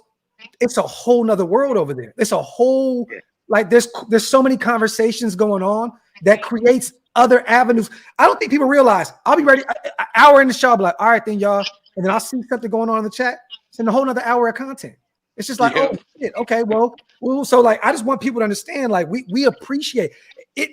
The money, man, it definitely we appreciate it because we do this for a living. Like I'm not gonna lie to you. If I was a bartender and you left me a really big tip, it's nice, right? Because again, this is what we do, and I like when you say, pay that bar tab, like wipe them feet, because when you say that to me in my mind, it's like you're wiping your feet to walk into my home because, like, again, like this is how I put a roof over my head, and yeah, it's nice when you pay that bar tab. Now, don't get me wrong, like it's not expected, it's appreciated, and like for me, I'm a super cheap person, but I guarantee you this right now: if any person in this chat, any four of y'all, if we go out for drinks and food, I'm gonna throw some money around. We're gonna buy because like I want to experience it in person, and the fact that people have that relationship with us to be able to do it online, I think it's fucking awesome. Yeah, it definitely. Hey, Chaz, were you in the chat when Mitch mentioned the Vegas trip? No, I was not. So how would you explain the I'll have the tuna pause? How would you explain that whole night? How do you pause tuna? I gotta call B on that. Me and Mitch were having a nice meal at a might be able nicer to do it. restaurant in Resorts World. Okay. And Mitch is like, hey, Graphk and a couple dudes are rolling through. I was like, oh, bet, cool. Next thing I know, I see 3 dudes coming from the side. Graph's got a stogie in his mouth. He's like, what's up? They sit down. To be honest, our waiter was already kind of an asshole. Like, he was not a nice guy. Yeah. And he saw 3 more people sit down, and you could audibly like see him go, fuck. No. He comes over and y'all start ordering stuff. Fine, whatever. It gets to what was it? Brandon who was ordering? B. Yeah. B. Yeah. And he goes, oh, I want some protein. And he's like, what protein do you have? Yeah, that's what it was. That's what it was. He goes, I need some protein. What kind of protein do y'all have? And the guy you can tell he just does not want to help at all. He's like, he had the cauliflower ears, Chugs. Me and Mitch were talking about that. Yes. He's a fucking fighter. Yes. He was a guy who probably couldn't make it in the UFC, and he's like, damn, I gotta be a waiter right now. He just whooped everybody else's ass. But murdered. B looks over to him and he goes, I'll take the tuna. Pause. And we all laughed, like, because again, we got the inside joke. This guy who did not, he's the last person that you want to have on the outside of that joke. Yeah. He was not happy, man. Yeah. He was like, yeah. He was pissed. What about the jumping jack challenge? What's that mean? So we do a challenge sometimes on the show where, like, or was it Thursday? Every like on the video, we had to do a jumping jack at the end. So what my deal was going to be, because I'm going to go get a few more beers. Mitch can't do it, though, because he's got them wasted knees. I got bad knees, bro. I can't do jumping jacks. It's not even a lie. Like, it's bad. Nasty work. I can't fucking wait. Bitch. We always do a bang challenge, okay? We always do a bang challenge on the Raiders Report. If anybody bangs here today on Graphk Show, I'm going to count it as a bang on the Raiders Report, so that way you can get it in the June battle. I'm going to go get some extra beers. Mitch's knees are like some old pretzel sticks. They just – they're bad, dude. They you know what's funny? Hey, Mitch, remember this? So people don't realize. They don't know this, Mitch. So I went through my pictures the other day, and I'm like, I was going through my shit, and I'm like, was this bodybuilder Mitch? Yes, bro. Look at Mitch. I was single, as how I would put it to everybody. I had no dog, and I was single. Like, I was in good shape. Mitch, tell him what you used to eat. Oh, I know. So there was a point where I was in good shape, but again, I didn't live a good life, though. You know what I mean? Like, I ate egg whites with cottage cheese, hot sauce, and then I'd have my protein shakes. That's what I ate every day. That's sometimes chicken. Chicken and rice. Chicken protein shake. And then we would go to the pool and get drunk and do push-ups. But what was that card game we did, Mitch, that we used to do? King's Cup? No, it's like an actual like push-up game. So like if you flip a diamond and it's a 10, you got to do 10 diamond push-ups. If it's a spade, we started doing it like during COVID. Yeah. Graphk came over a few times during COVID. Sorry, y'all. We hung out, but we did those type of workouts. Hey, real quick, Ira. salute to Chef, my dog. Salute to Bryce B. Also, fuck them haters. Pause. Raiders. Glad you pulled up, Chugs. 3 of the nation's GOATs. Put 4 in that thing because I'm telling you right now, Hug is definitely one of them, man. Salute to my guy, man, Bryce B on a $50 piece. And Ira is losing. Okay, so Ira just did a bang. I got to take a piss then because I'm knocking back 2 beers for Ira. 2? 2 of them. Yeah, that's a game you don't want to get into with Ira. Nah, I'm not. There's not many people that when I make a deal that I'm pretty scared of right now. Ira's definitely one of those people. You never know what Ira's going to do. It is what it is. No, but I think like the relationship that, Chugs and I are able to build, Hug, and like everybody that's watching the show right now, I'm not on YouTube, so I don't know how many people are turned in right now. But like, if you're watching what we do in June, like these are the names like I remember, like it's a God honest thing where it could be October and, we'll have a few thousand people in the chat because something crazy happened.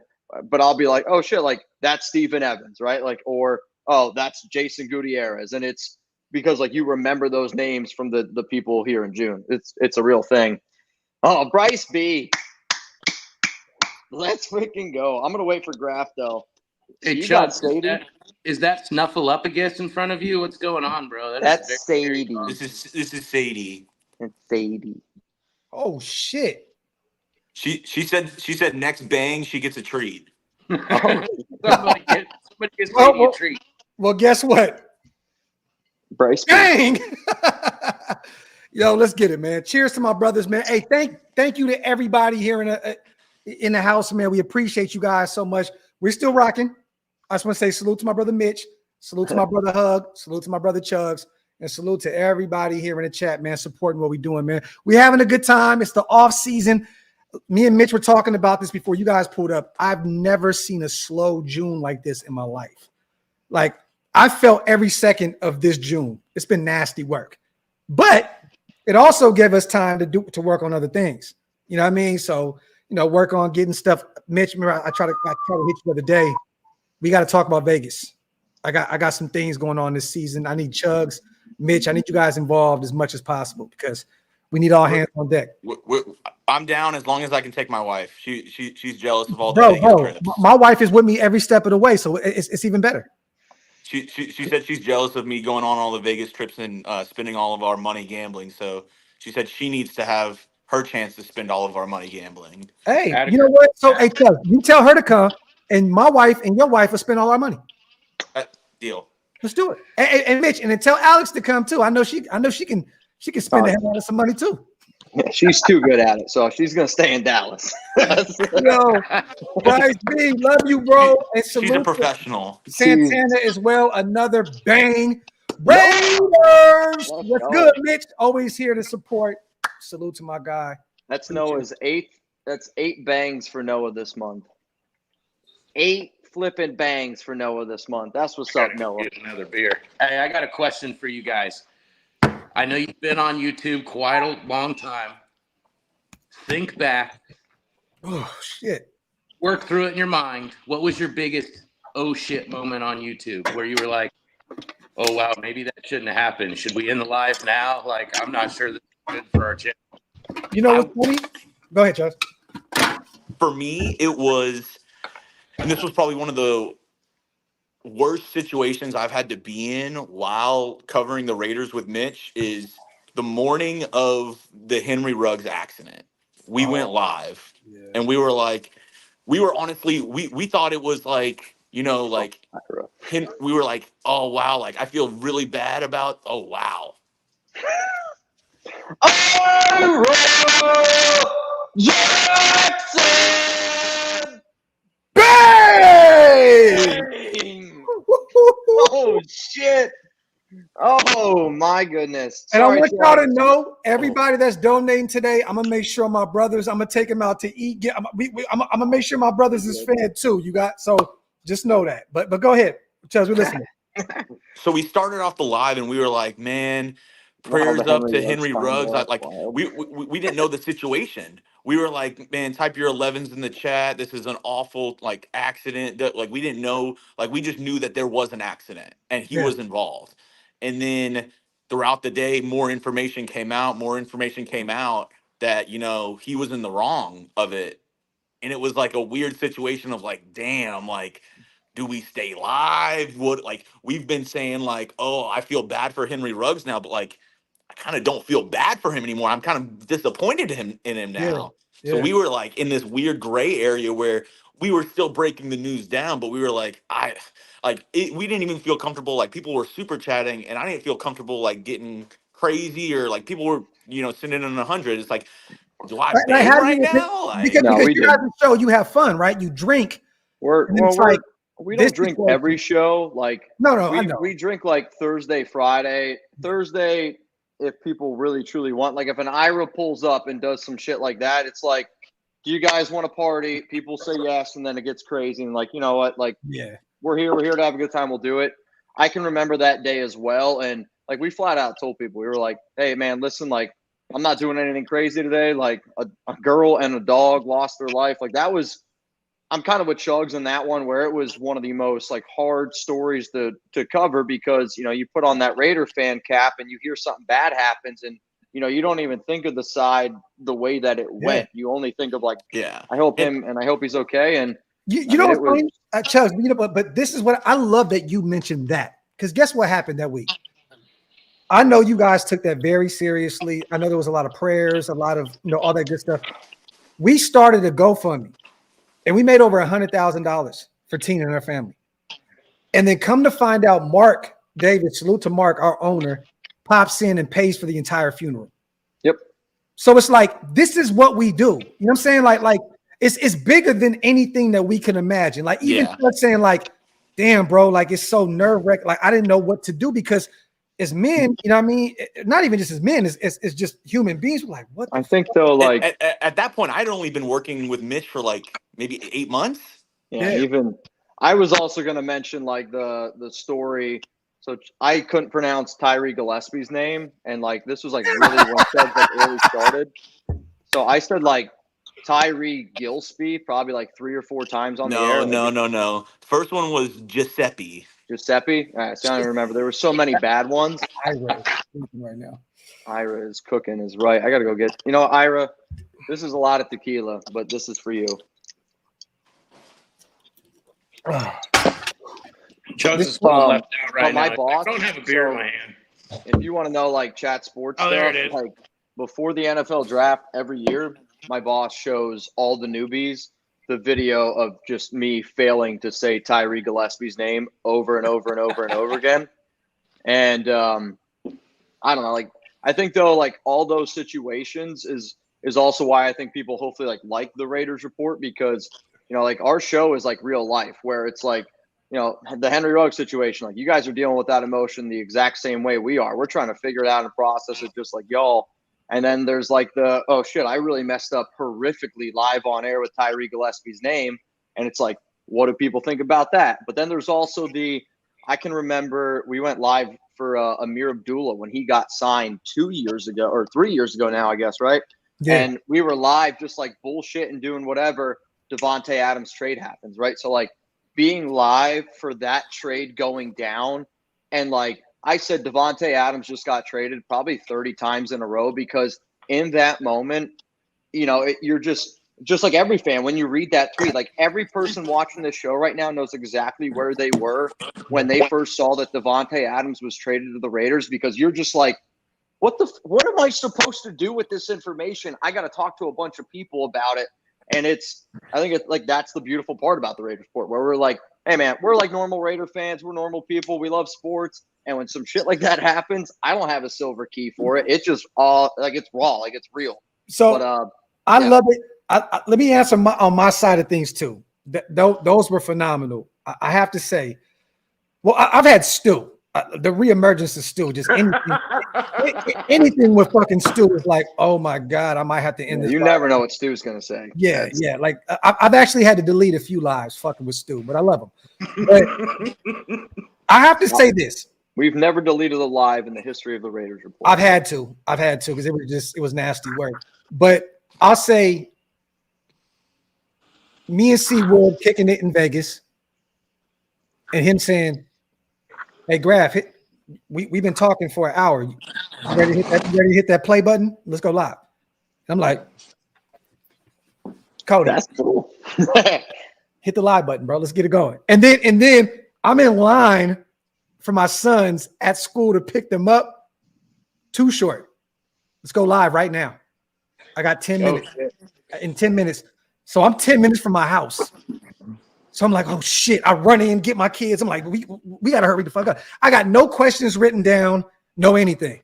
I'm like, too short. This is my guy, but this is a legend. You know what I'm saying? Like too short. If you were a lifeguard and someone was running, then what would you probably do? He'd be like, life's too short, man. You know what I mean? Blow the whistle. Hey, that was a bar right there. That was a bar. That was good. That was really a good. bar. I mean, I'm supposed to be doing that shit, man. Chugg's out here killing me with the raps and shit right now, man. I mean, honestly, it was a good setup. If somebody clipped that, because you said too short, you said blow the whistle, that was clean. Yeah, that was. Salute to Ira again, man. Gifting 10 OLV. My dog is losing his absolute mind right now. Salute to all the new members in the building. If you guys want to become a member, hit the link. It's pinned up top. It is one of the best ways to support the channel. And I was telling Hug the other day that we're going to start this new movement. If we can get 3,000 members, we're going live every day. Every day. I don't give a shit if there's nothing to talk about. We're going live. Like, period, point blank. We'll do an hour every day. If we can get 3,000 members in the building, we will go live every Sunday. Graphk, what you need to do, I know you're a chef guy yourself, got your own hot sauce. You got to go. Oh, thank you. My wife just brought me a piece of candy. You got to do some cooking videos, man. Yes, sir. You got to go live, camera in the kitchen, just you cooking, answering questions. Man, I can't cook. I don't know. What happened? You can't cook? We got Chugg's 10-6-1. Mitch, what's your prediction for the year? I said 9-8. 9-8. Yeah, he doesn't it. believe in this team as much as I do. Where are you at, Grant? Well played, Chugs. Well played. Yo, that's funny as hell. Hey, real quick, salute to Noah once again. Ira is goated. Also, we appreciate you guys for all the work, especially behind the scenes. I can only imagine all the time it takes for real. Yeah, man, look, I don't even know how I do some of this shit sometimes, man. The thumbnails and I don't think people realize trying to get the guests together. That shit, I don't think you guys realize how many guests I've had that was set up and then it was just like last second, I can't do it. And it's like, oh, now I look stupid. I've been promoting it, been doing this shit. Okay, cool. I'll tell you this. That happened to me in Crosby's second year.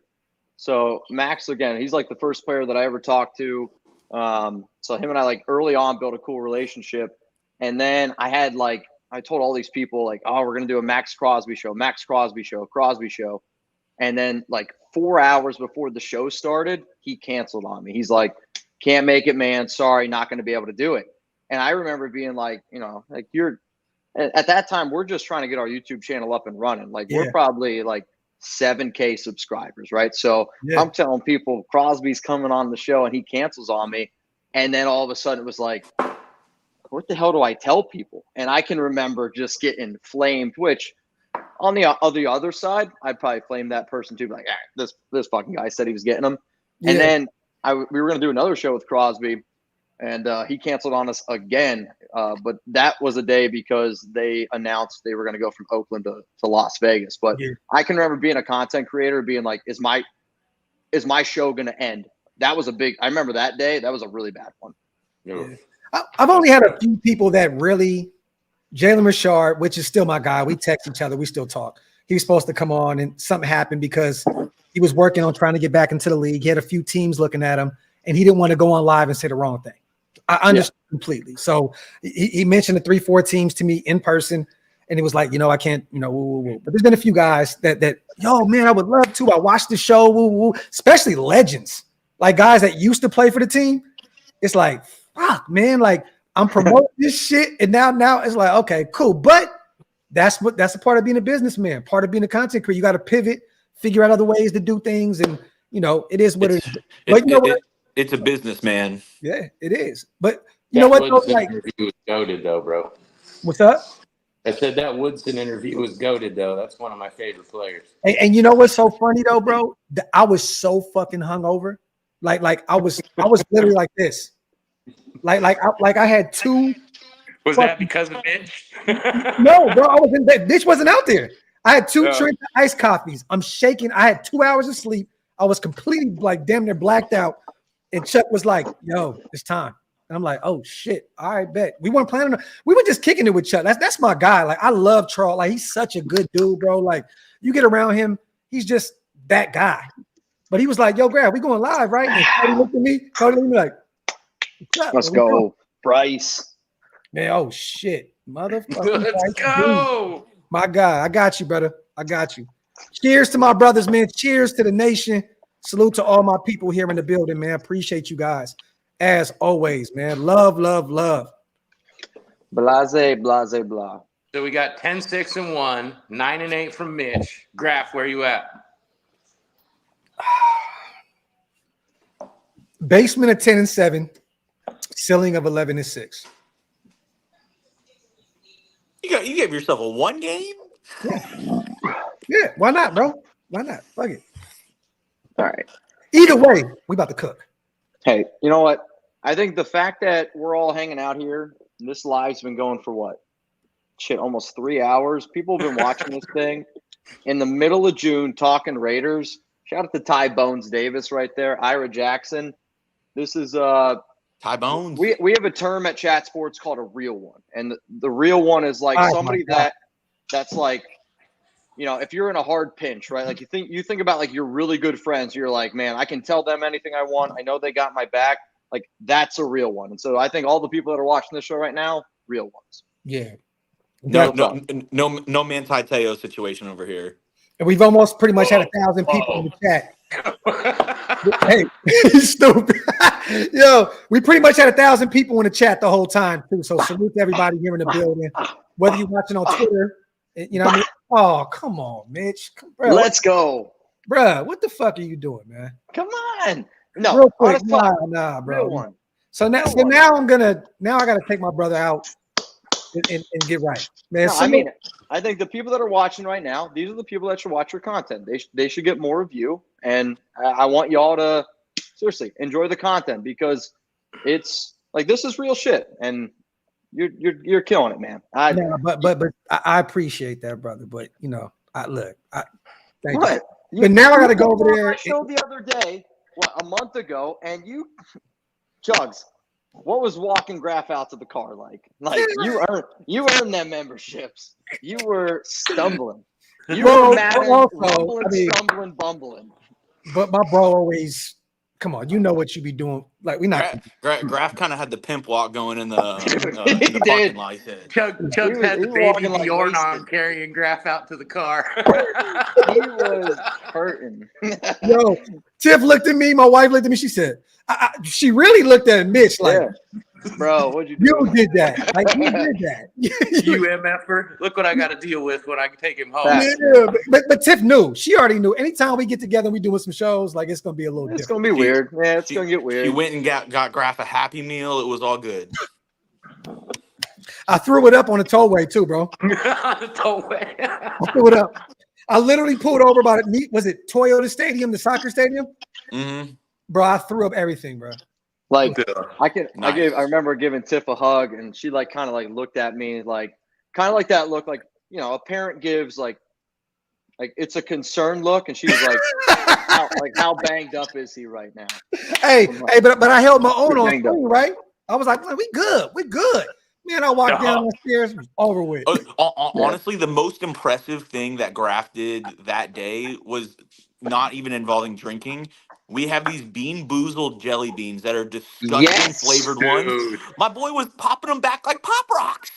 No, I'm not. You should have played the lottery that day. Like Chugs and I'm not kidding you. Because you got three. I still remember this because this is how amazing it is. You got three good ones. You got 3 good ones in a row. I've 1 out of 10 is a good one. The fact that you got 3 in a row, somebody do the math on those odds, but then you got the rotten egg. Rotten egg might be the worst one. Like, when we do those jelly beans, I always see people in the chat. They're like, "Oh, they're not that bad. They're not that bad." Yes, they are. They are horrific. I legit have to almost throw up whenever I do it. You make me want to throw up. Like, I feel like I'm watching Fear Factor and somebody's eating some maggot cheese when you do that. Oh my God, bro. Yo, hold on. B stands for bang. Let me catch up real fast. Salute to Ty. Darn, y'all did this during rent time, so I can only half bang. Just the tip. Laugh my ass off. Salute Raider Nation. Salute. Love, peace, and Jerry Curl Grease. Salute to my guy Ty up there in Jersey. My brother Mitch, man. It goes without being said. Love you, bro. Thank you so much for supporting. Salute to Cruz, man. My guy, man, gifting 10 as well. My dog, I appreciate you, man. That means a lot. Like I said before, during these slow times in the off season, man, it's definitely appreciated, man, that our people Killa won $450 on our show on Thursday. So you know what? Like, that's real one shit. You give back to the nation. That's cool. Yeah. No, I appreciate that. Noah says, what if we like the video? Salute to my guy. Come wipe them feet, y'all. Wipe them feet, and salute to Bryce B, man. My guy came through with a 2. All right, I'm gonna go get more haymaker. I gotta pop both. Yeah, it's a wrap. So look, we about to hit 3 hours. It's all good. Look, let me see. It's 3:21. I don't have to leave to Oklahoma for at least another couple hours. I got Kevin Hart tonight, so we about to go kick it. You know what I mean? What part of Oklahoma are you going to? Thackerville, bro. You know where WinStar is? Yes. It's like 30. It's like 30 minutes from me. Like dude, have you been to Broken Bow? Yeah. Oh, bro. Me and my wife, my brothers, we got a cabin out there. We had a ball. They just opened up a new casino there. Broken Bow. Bro, we gotta go, bro. When's the last time you been out there? So I took my wife there last month, and they literally 2 months ago opened up a brand new casino there, Choctaw. They got all those cannabis clubs and shit out there too, bro. They got hell of them like on every block. I know the shit ain't really that good, but they're medical though. Huh? I said they're medical though. Shit, I got some Cali right here. Nah, man. Salute to Bryce Delta B. 8. Delta 8. Delta 8. Dogs, salute to my guys here in the Hey, Bryce B, man. Our brother, I appreciate you, man. So much. Shit, Hugs.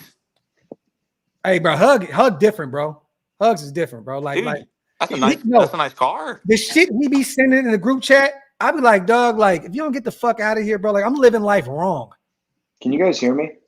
Yeah. Yes, sir. No shit, I didn't know that. I'm peeing, so mute me. Nice.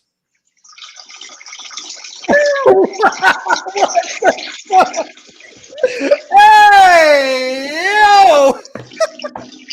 My man's got a healthy stream. Hey, Mitch don't realize. Hey, one day I went live on the phone and I was pissing while I was on the phone, and everybody was dying, bro. Like I was outside pissing on the side of the house. Mitch is an animal right now, man. This motherfucker, bro. What the fuck? Hey, is there a leak in Mitch's house? What's going on? That boy broke a water main and stuff. Yo, we can cancel for sure today. God, bro, hey, you pissing like Tom Hanks in a League of Your Own and shit. Like, yeah, I'm not gonna wrap that shit up. It's like that Austin Powers skit. Bro, there's some days like I tell people, like when I get done doing a boot or two, I feel like I'm gonna put a hole in that toilet. I literally do. I feel like I'm gonna put a hole in the urinal. That's too much information. Yo, what you smoking on, bro? Hug? What you smoking on? Cigarette? Don't you worry about it. Hey. Yeah, I know you ain't smoking on no Newport or no crazy shit like that. No. Hey, salute to Bryce, man. He said he's smoking on that Chiefs pack. Hey, he said a hot too. There's 57, bro. Mitch, no, Mitch, you got to do the hot tour. I need that. Hey, Hug, that whip is fucking insane, bro. Spit on that thing. Hold on. I'll be right back. Let me open up the hood. I'm not gonna lie. I didn't know if you guys could hear me or not. and I was already I was already like starting to pee. I'm like, we're not gonna reverse this. It's too late. Let's go. I washed my hands, girthy Raider. Hey, that's funny, right? I wash my hands, girth. Hey, Girthy Graphk, Raider. I'm about to head out with my girl. We're about to have to do our little shopping. My Brother, off day. hey, I just appreciate you for pulling up, man, and kicking it with us, my brother. But before I head out, I got to get somebody in the games, another rap head. What did you think about Kendrick doing the? Chugs, you're gonna love this because we already talked about this earlier. Absolute burial. Dude, he played it 6 times at his concert. Yeah. In a row. Chugs is a Kendrick guy. Hey, what do they call Toronto? Huh? What do they call Toronto? OVO? They call it the 6. Oh, okay. What does that mean? He played it 6 times, like his diss track on Drake. And they're shooting the video today in Compton. Do you think it's real, or do you think this is like a it's manufactured real. beef? It's real. Yeah, it's definitely. I real. once wrote an article with 32 Drake lyrics in it for Kenyon Drake back in like 2016. Kenyon Drake. Swear to God, look it up. Kenyon Drake, Mitchell Renz, fantasy football. I'm not kidding. I put like 32 Drake lyrics in this article that I wrote about Kenyon Drake. Probably one of the worst injuries from a hip drop tackle I've ever seen. I'm gonna try to find it. I'm gonna put it in this chat right now for all the real ones. Chugs, we gotta do a show, bro. We just break that whole shit down. Bro, I'm down.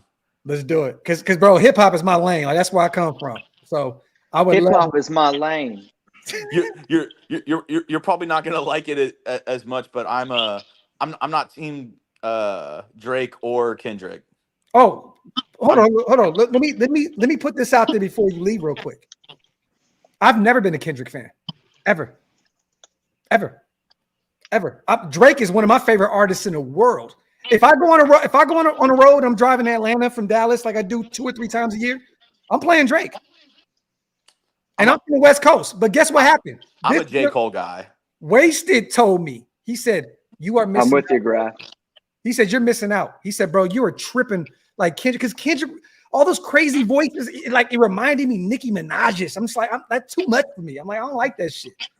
Then I sat there and listened to the music. I'm like, I'm doing a disservice to my coast by not listening to Kendrick Lamar. So, but yeah, Cole, man, cool. He gracefully bowed out. He's smart. He said, you know what, man? I know where this is going. Let me go sit in a random coffee shop somewhere and mind my fucking business. I respect it. Chugs, get out of here, brother. Love you, man. Peace out, guys. My brother, man. Salute to Chugs, man. My guy. And once again, Chugs, can you distro Raiders tomorrow? Nope, he's left. You said what happened? Nah, so I was gonna say, can you distro Raiders tomorrow? So that's like there's some days like if I can't do something like on Raiders, like on our off days, because videos still go out on our off days, but we have to be able to like put them on Twitter, put them on Facebook, pin comments for sponsors and stuff. So it's like nobody really wants to do it on their off day. So like if there's a day where like I can't do it, I'll be like, yo, Chugs, can you handle distro? And it's just like, man, I really don't want to do that on my off day, but he's nice, so he does it. So like, hey Chugs, can you take the garbage out, man? Because that's kind of what it is. Yeah, that's kind of what it is. Hey, real quick, you guys. He's a real one though. Like in all honesty, I really truly believe that the Raiders report, we kind of went from being. Yeah, this is a very. I want to stay humble when I say this. Like, I think we went from like a normal like YouTube program to like now where we were able to really take that next step. And I think it was because I was just able to add somebody like Chugs who people were able to like realize like he is an unbelievable human being. He's one of the nicest guys I've ever met. Definitely. He's hilarious, and I like I'm saying like he's genuinely like one of the funniest people, but. There's not many people that I think can work with me. And I mean that is like, I work a lot. I don't have kids. So like the Raiders report's kind of been like my baby, and he sticks it through. So he's not like born a Raider fan, but I mean this, like he loves the nation, and he will battle for Raider fans more than any other team. But the Raiders, the team, is not his favorite team. Yeah. But bro, like this is the thing. We all grew up, especially with Raider fans, watching people cover our team that weren't Raider fans anyway.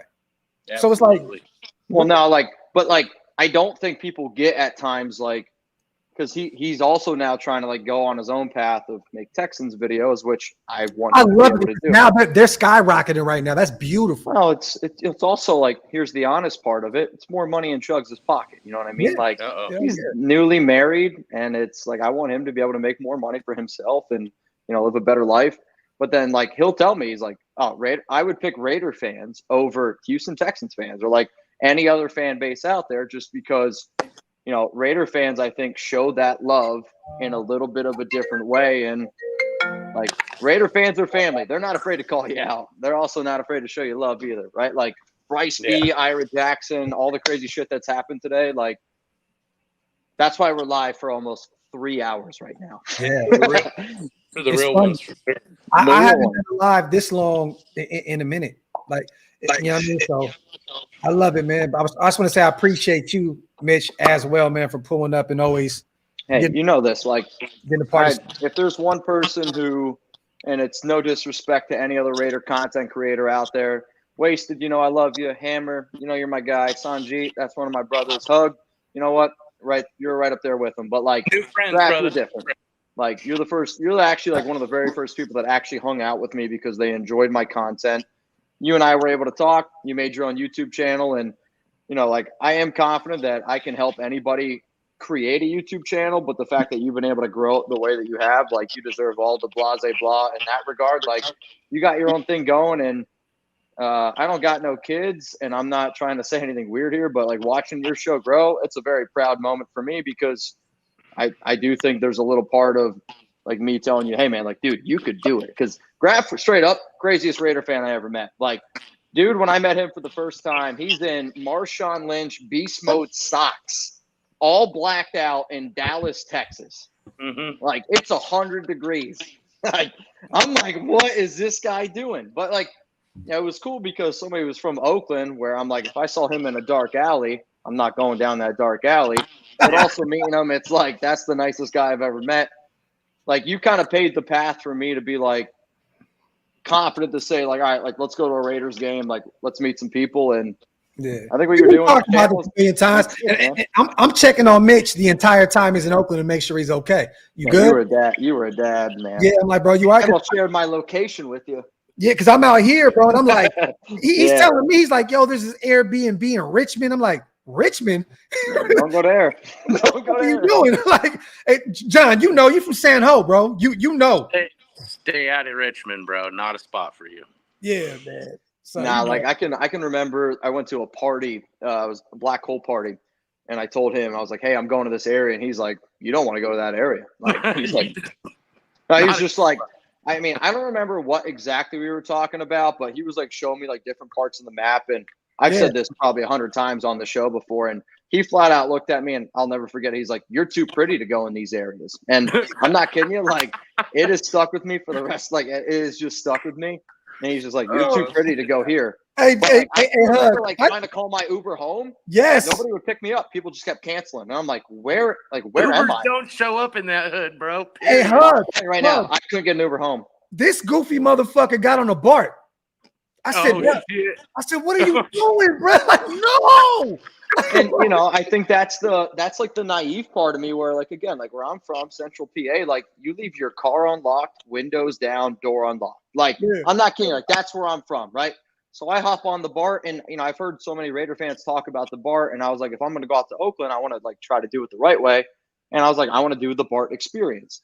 Now, like I had some like people with me that were there as like a bodyguard in a sense, but on my BART ride home, I swear to you, and I'm telling you right now, if anybody could find this Raider fan for me, if you're watching this show, I owe you a steak dinner because I got done with that Monday night football game in 2019.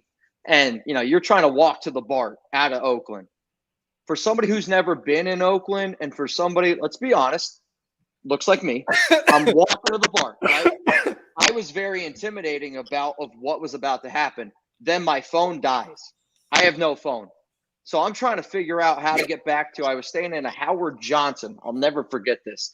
And I'm trying to go walk through, and we are like, single filed line walking to the BART. And I get on the BART, and you know, like looking at it now, I'm the guy that walked directly on the BART, and I'm like looking at all the maps on the BART, trying to figure out where I got off. Looking like a lick, looking like a walking lick. Right. So I'm studying, and I am studying. And at the time, I used to wear that gray silver like suit jacket blazer. No. I'm wearing a suit jacket silver blazer on the BART, looking at where the hell I gotta go. And this young man, he comes up to me. He's like he's got to be 6'1", young black man, and I'm gonna say he's like, you know, he looked same age as me, and it scared the hell out of me because I'm like, oh my god, this guy's right up next to me. And he's like, are you Mitchell from YouTube? And I was like, yes. And this young man helped me get through. He literally took me exactly where I told him I'm staying on Howard Johnson. I think around there's a you college. were supposed to stay at my uncle's house, but he was out of town. Yeah, but there's a college near this Howard Johnson. He's like, I think I know where you need to go. And he took me every single stop, got off the BART with me, walked me to my hotel, dapped up, and I've never seen him since. And like, it's one of the most unbelievable, crazy stories. If not, I'm still on the BART, Hug. I'm still on it. I'm homeless. I'm still there. Like, no, there's an RIP freaking unbelievable graffiti on the BART that has your name on it because you didn't make it off the BART. That's the kind of hood you were in. Well, and that's let's not get it confused. But like, that's Raider fandom. Like, where I'm like, if you were to see this person and me together, you're like, that doesn't even make sense, right? Yeah. But he was like, all it took was Raiders. That was it. Yep. And he went probably an hour and a half, 2 hours out of his way at 2:00 in the morning, and he was just like, I'm cool with it. Like, hey, look, the only reason I'm worried is because I knew where you were from, right? Like in Northern California, it ain't nothing to get on the BART. I rode the BART a million times, bro. Like, I'm genuinely, and I don't mean like I think I am naive because I will always take people as like that's my friend. Like, yeah. Like, I don't even think about it. I have shot videos in Ghost Town, West Oakland. Yeah. I've shot videos in the Acorn project. I know what Oakland means. And when I see you out there that has no idea what the hell is going on, it's like, you know, oh shit. Like, look, man, if you from there, you understand it. It's nothing to you. But like, I'm like, man, I just don't want Mitch to go out there and fuck around and something bad happen, and then you lose your love for this shit. Like, I don't want to do it anymore. You know what I mean? It was like we did that meetup in Dallas, and you remember like that one Raider fan that showed up. Yep. And from Zach, from me and him, we're talking about the politics and shit like that. Yes. And like that was a pretty, you know, eye-opening thing where he's like, dude walked in, and it was like I saw him, I dapped him up, like gave him a hug because he had like his kids around. But when he saw Graphk, it was like an instant like I can remember being like, what just happened? Like something's happening here that I don't understand what's going on. Mm-hmm. And then, you know, like they talked about it right away, which was good. Yeah.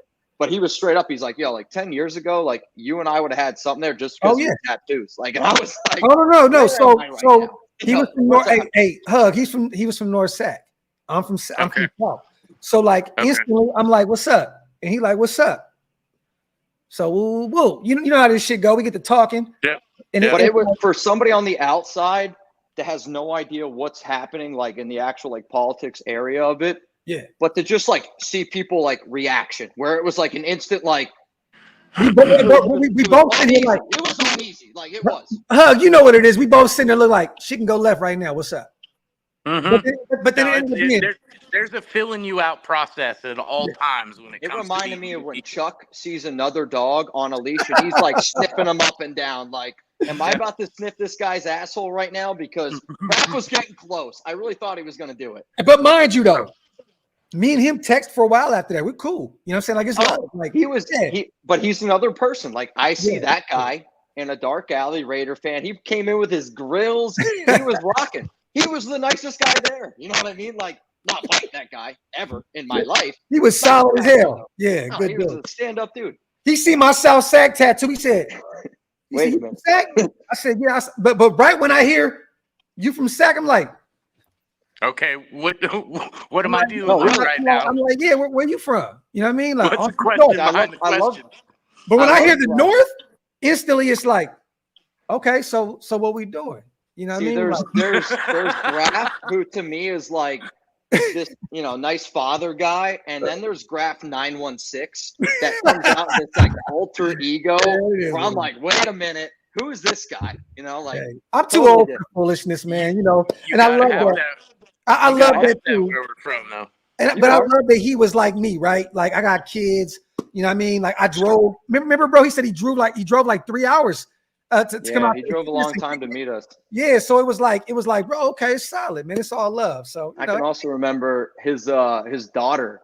I just bought these brand new sunglasses and I loved them. And like, here's the honest truth: if we ever do a Raiders meetup, like I try to look, presentable, like in a good sense. Like I'm gonna wear things that I think look nice, right? Like I want to look good in front of Raider fans. I want to make a good first impression. It's the honest truth. So I just got these brand new sunglasses, and his little daughter, she came up to me and she was like, I like those sunglasses. Can I have them? And I was like, you can put them on. Like, you can have them on. Like, we'll see how it goes. You just got punked, Mitch. Hours later, bro, she literally was just like, see ya. Like, walked out with my brand new like, peace. You got punked, dude. Mitch. That's the shit right there. No, but it was, man, that day was fun. Before you go to Vegas, we got to do one of those. We got to do one of those this summer. Yeah, no, definitely. Real quick, man. We still got 800 plus people in the building. I'm going to get out of here. I got to get ready for this damn drive. I just want to say salute to my brother Mitch. Thank you so much for pulling up. Salute to the mob father himself, Hug D's. The best mob father you could ever ask for in life. We have fun, man. It's so crazy because there's always so much we could talk about, but we didn't talk about anything today. I mean, no, realistically, not at all. You know what I mean? But when you're having fun, man, time flies and shit, man. You already know. He said, "Nah, tapping out Graphk." Hey, bro, it's been a minute. I gotta get to Oklahoma. I gotta get to Oklahoma and shit. Yeah, I feel that. Kevin Hart going to a concert, Graphk? You said? Yeah, he's performing tonight. He has 2 shows, 7 p.m. and 10 p.m. tonight at the WinStar in Oklahoma. If anybody's in the area in Oklahoma, go to the WinStar tonight. Meet up. We'll all be out there. We riding out there like 6-7 deep. You know what I mean? So you guys out there, people know my father-in-law, my pops is Kevin Hart's bodyguard. He's been his bodyguard for 15 years. I mean, Mitch, you've been to Kevin Hart shows with me and stuff. You know what it is.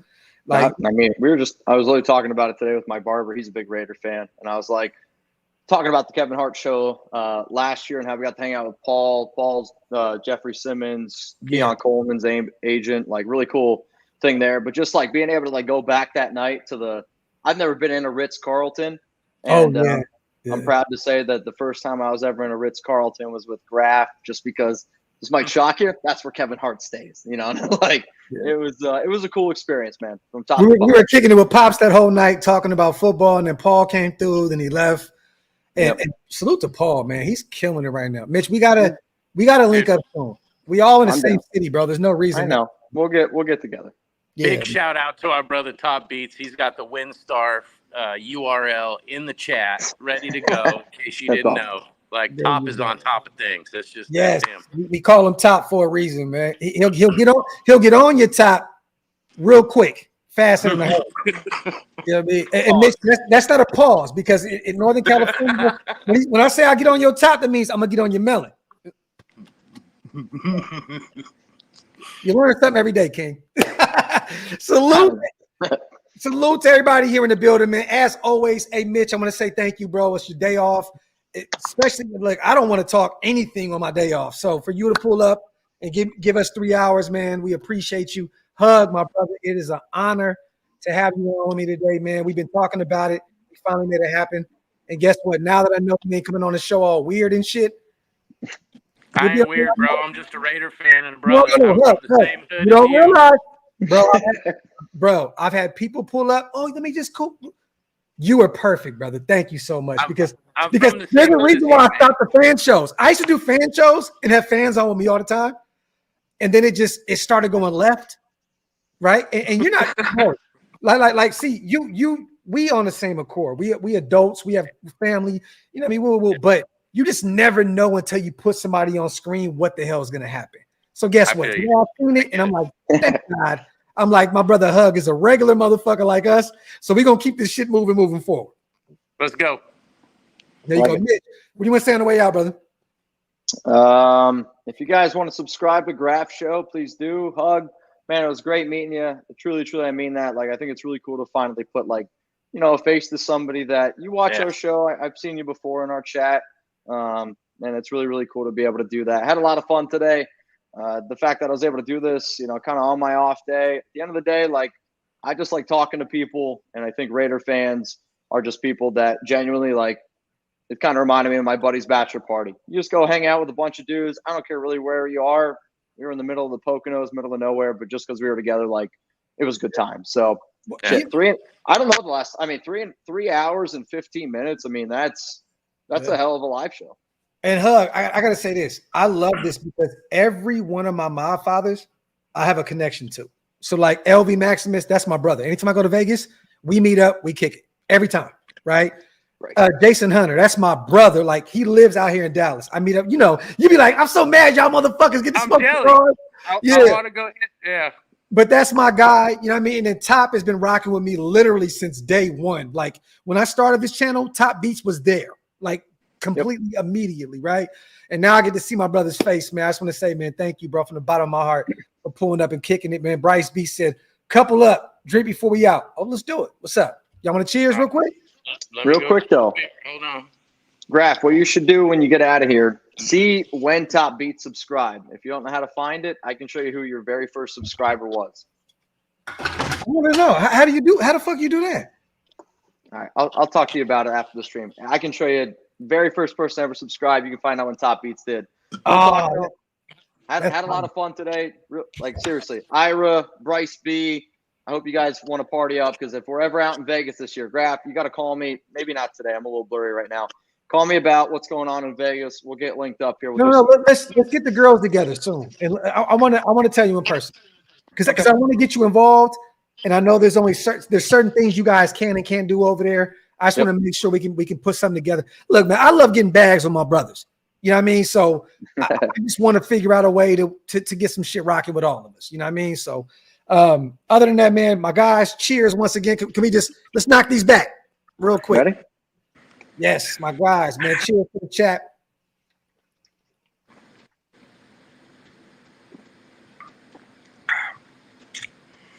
I'm not the chugster. Sorry. I'm not either on my show, unfortunately. I can hang with anybody pound for pound. Watching Chugs do a boot is unbelievable. Bro, I've watched it too, and I'm like, It's disgusting. I love when he does it in person. When he does it in person. Bro, he has extra compartment space in his cheeks. People don't think it's real. I think people don't think it's real when he does it, and then when he does it in front of people, they're like, "That's the most amazing thing I've ever seen." Like, it's disgusting. They call him fucking Chugs for a reason. Other than that, man, go ahead, Hug on the way out. I appreciate I want you to sign this show out. You sign this show out. I appreciate you both, man. It's been a fantastic show. I know it's the slow season, but we made a good time out of 3 hours for sure. It seemed like 45 minutes. Go check out Mitchell Renz at the Raiders Report at Chat Sports. Hit up Graphic Raider at the OLV Raiders Network. And if you need some custom apparel, there you go. Come on out to 208customdesigns.com. We got you on the graphics. Time out. Set here. Again, Hug. Again. How about this, Hug? You send me some stuff. Let's talk here, and we're gonna promote the shit out of that. But Hug, again. 208customdesigns.com. We got you on the graphics for all your custom apparel. Mitch, if you need something that's got your face on it that says, "I hate Jeremy Chugs," just for fun one day when you walk into the Raiders Report at Chat Sports, I got you. We'll make that shirt. So anything that you guys can think of that can go on any kind of apparel, whether it's your custom design, it's your motto, it's the life that you live, got one motto that you run by, hit me up. We'll get it on top of a T-shirt or on a hat, and we'll send it out to you. Mitch, remember what we talked about the last time I sent you to him when we were He's already on the website. I love it. Remember we were kicking it with Max's dad. I think we were at the bar and you mentioned I remember the exact day. It's April 15th because that's the day Chugs broke his hand because he tried to punch a bag. Oh shit. Ouch. Well, look, I got remember. something. We need to talk. So, Okay. Hit me up. Go ahead, brother. Go ahead. By the way, you too, your money's no good. So just hit me up. Let me know what you need, and we'll get you taken care of on some Fuck outta graphics. here, You know man. how it goes. We take care of our own. You take. Don't be Look, weird. Just look, accept my look. money like a normal business. It's you help this graphic. Boys, man, stop it. It doesn't matter. Hey, you help. but like that's like telling Bryce B and Ira Jackson don't do what they do, right? Like I think grown men spend their money on what they want to spend their money on. So let me spend my money, and you do your business. And you always help fine. this graphic, so we're gonna help your graphics, motherfucker. That's fine. I'll shut the hell up then. There Thank you you. go. Thank Love you. the chat. Salute to everybody, man. We out of here. Wipe them feet on the way out. Make sure you hit that subscribe button. If you guys are not subscribed yet to our brother Mitchell Renz as well, Las Vegas Raiders Report, go over there, hit that subscribe button. Other than that, man, let me get the fuck out of here before I just get too turned the fuck up and I can't go nowhere tonight. My brothers, I love you guys so much. Salute to the chat. Love you guys as well. Thank you guys so much for a great show and the support and the super chats, the non-supers, just everything. The new members, the non-members. We appreciate you guys so much. We out.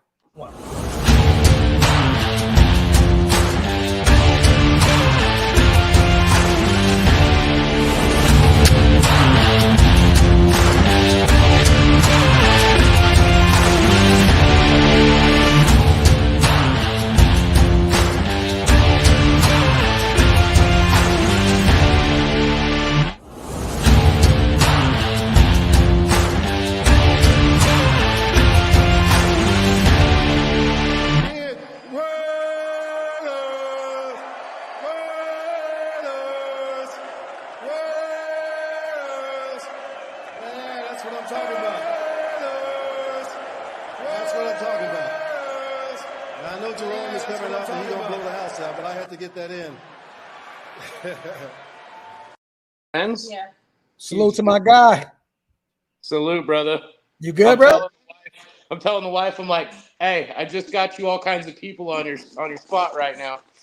Oh yeah, come on, man. Look, that's what we do though. Like, what did I tell you? I said, bro, promote that shit every show. Like, I don't let anybody just go on my shit and just do what they do, bro. Do what you do, man. But like, I know that, so I appreciate it. It's a family-owned business. We support that more than anything, bro. Like anytime you got that, let that be known, bro, for real. And Mitch ain't playing, bro. Mitch, he's not just gonna do that for show. He's probably gonna go on there and be like, "What can we do?" I promise. She just showed me her website. She's got 7 people on there from this show looking at stuff right now. So. And once again, look at top. Look, he's still sharing. So I mean, just know you guys got supporters, man. You support me, we support you guys, man. So it's all love. Sure. Hey, you enjoy that Kevin Hart show tonight for sure. That's gonna be awesome. I'm jealous. Man, I appreciate you, brother. Hey, we gonna double back. Oh, throw them away, son. Bro, them is hella old. That's like a year old, bro. You found them in there? What you trying to eat out of the refrigerator that's a year No, my old? son found some cornbread chips that we used to get all the time. Dog, them shits is hella old. Don't do it. You're gonna break a tooth. I know, right? No, but hey, love, bro. Hey, let's catch up. We'll catch up tonight. I'm gonna send a bunch of pictures to the group chat tonight. All right. All right, brother. Have a good one, man. Bye. You too, bro. Peace.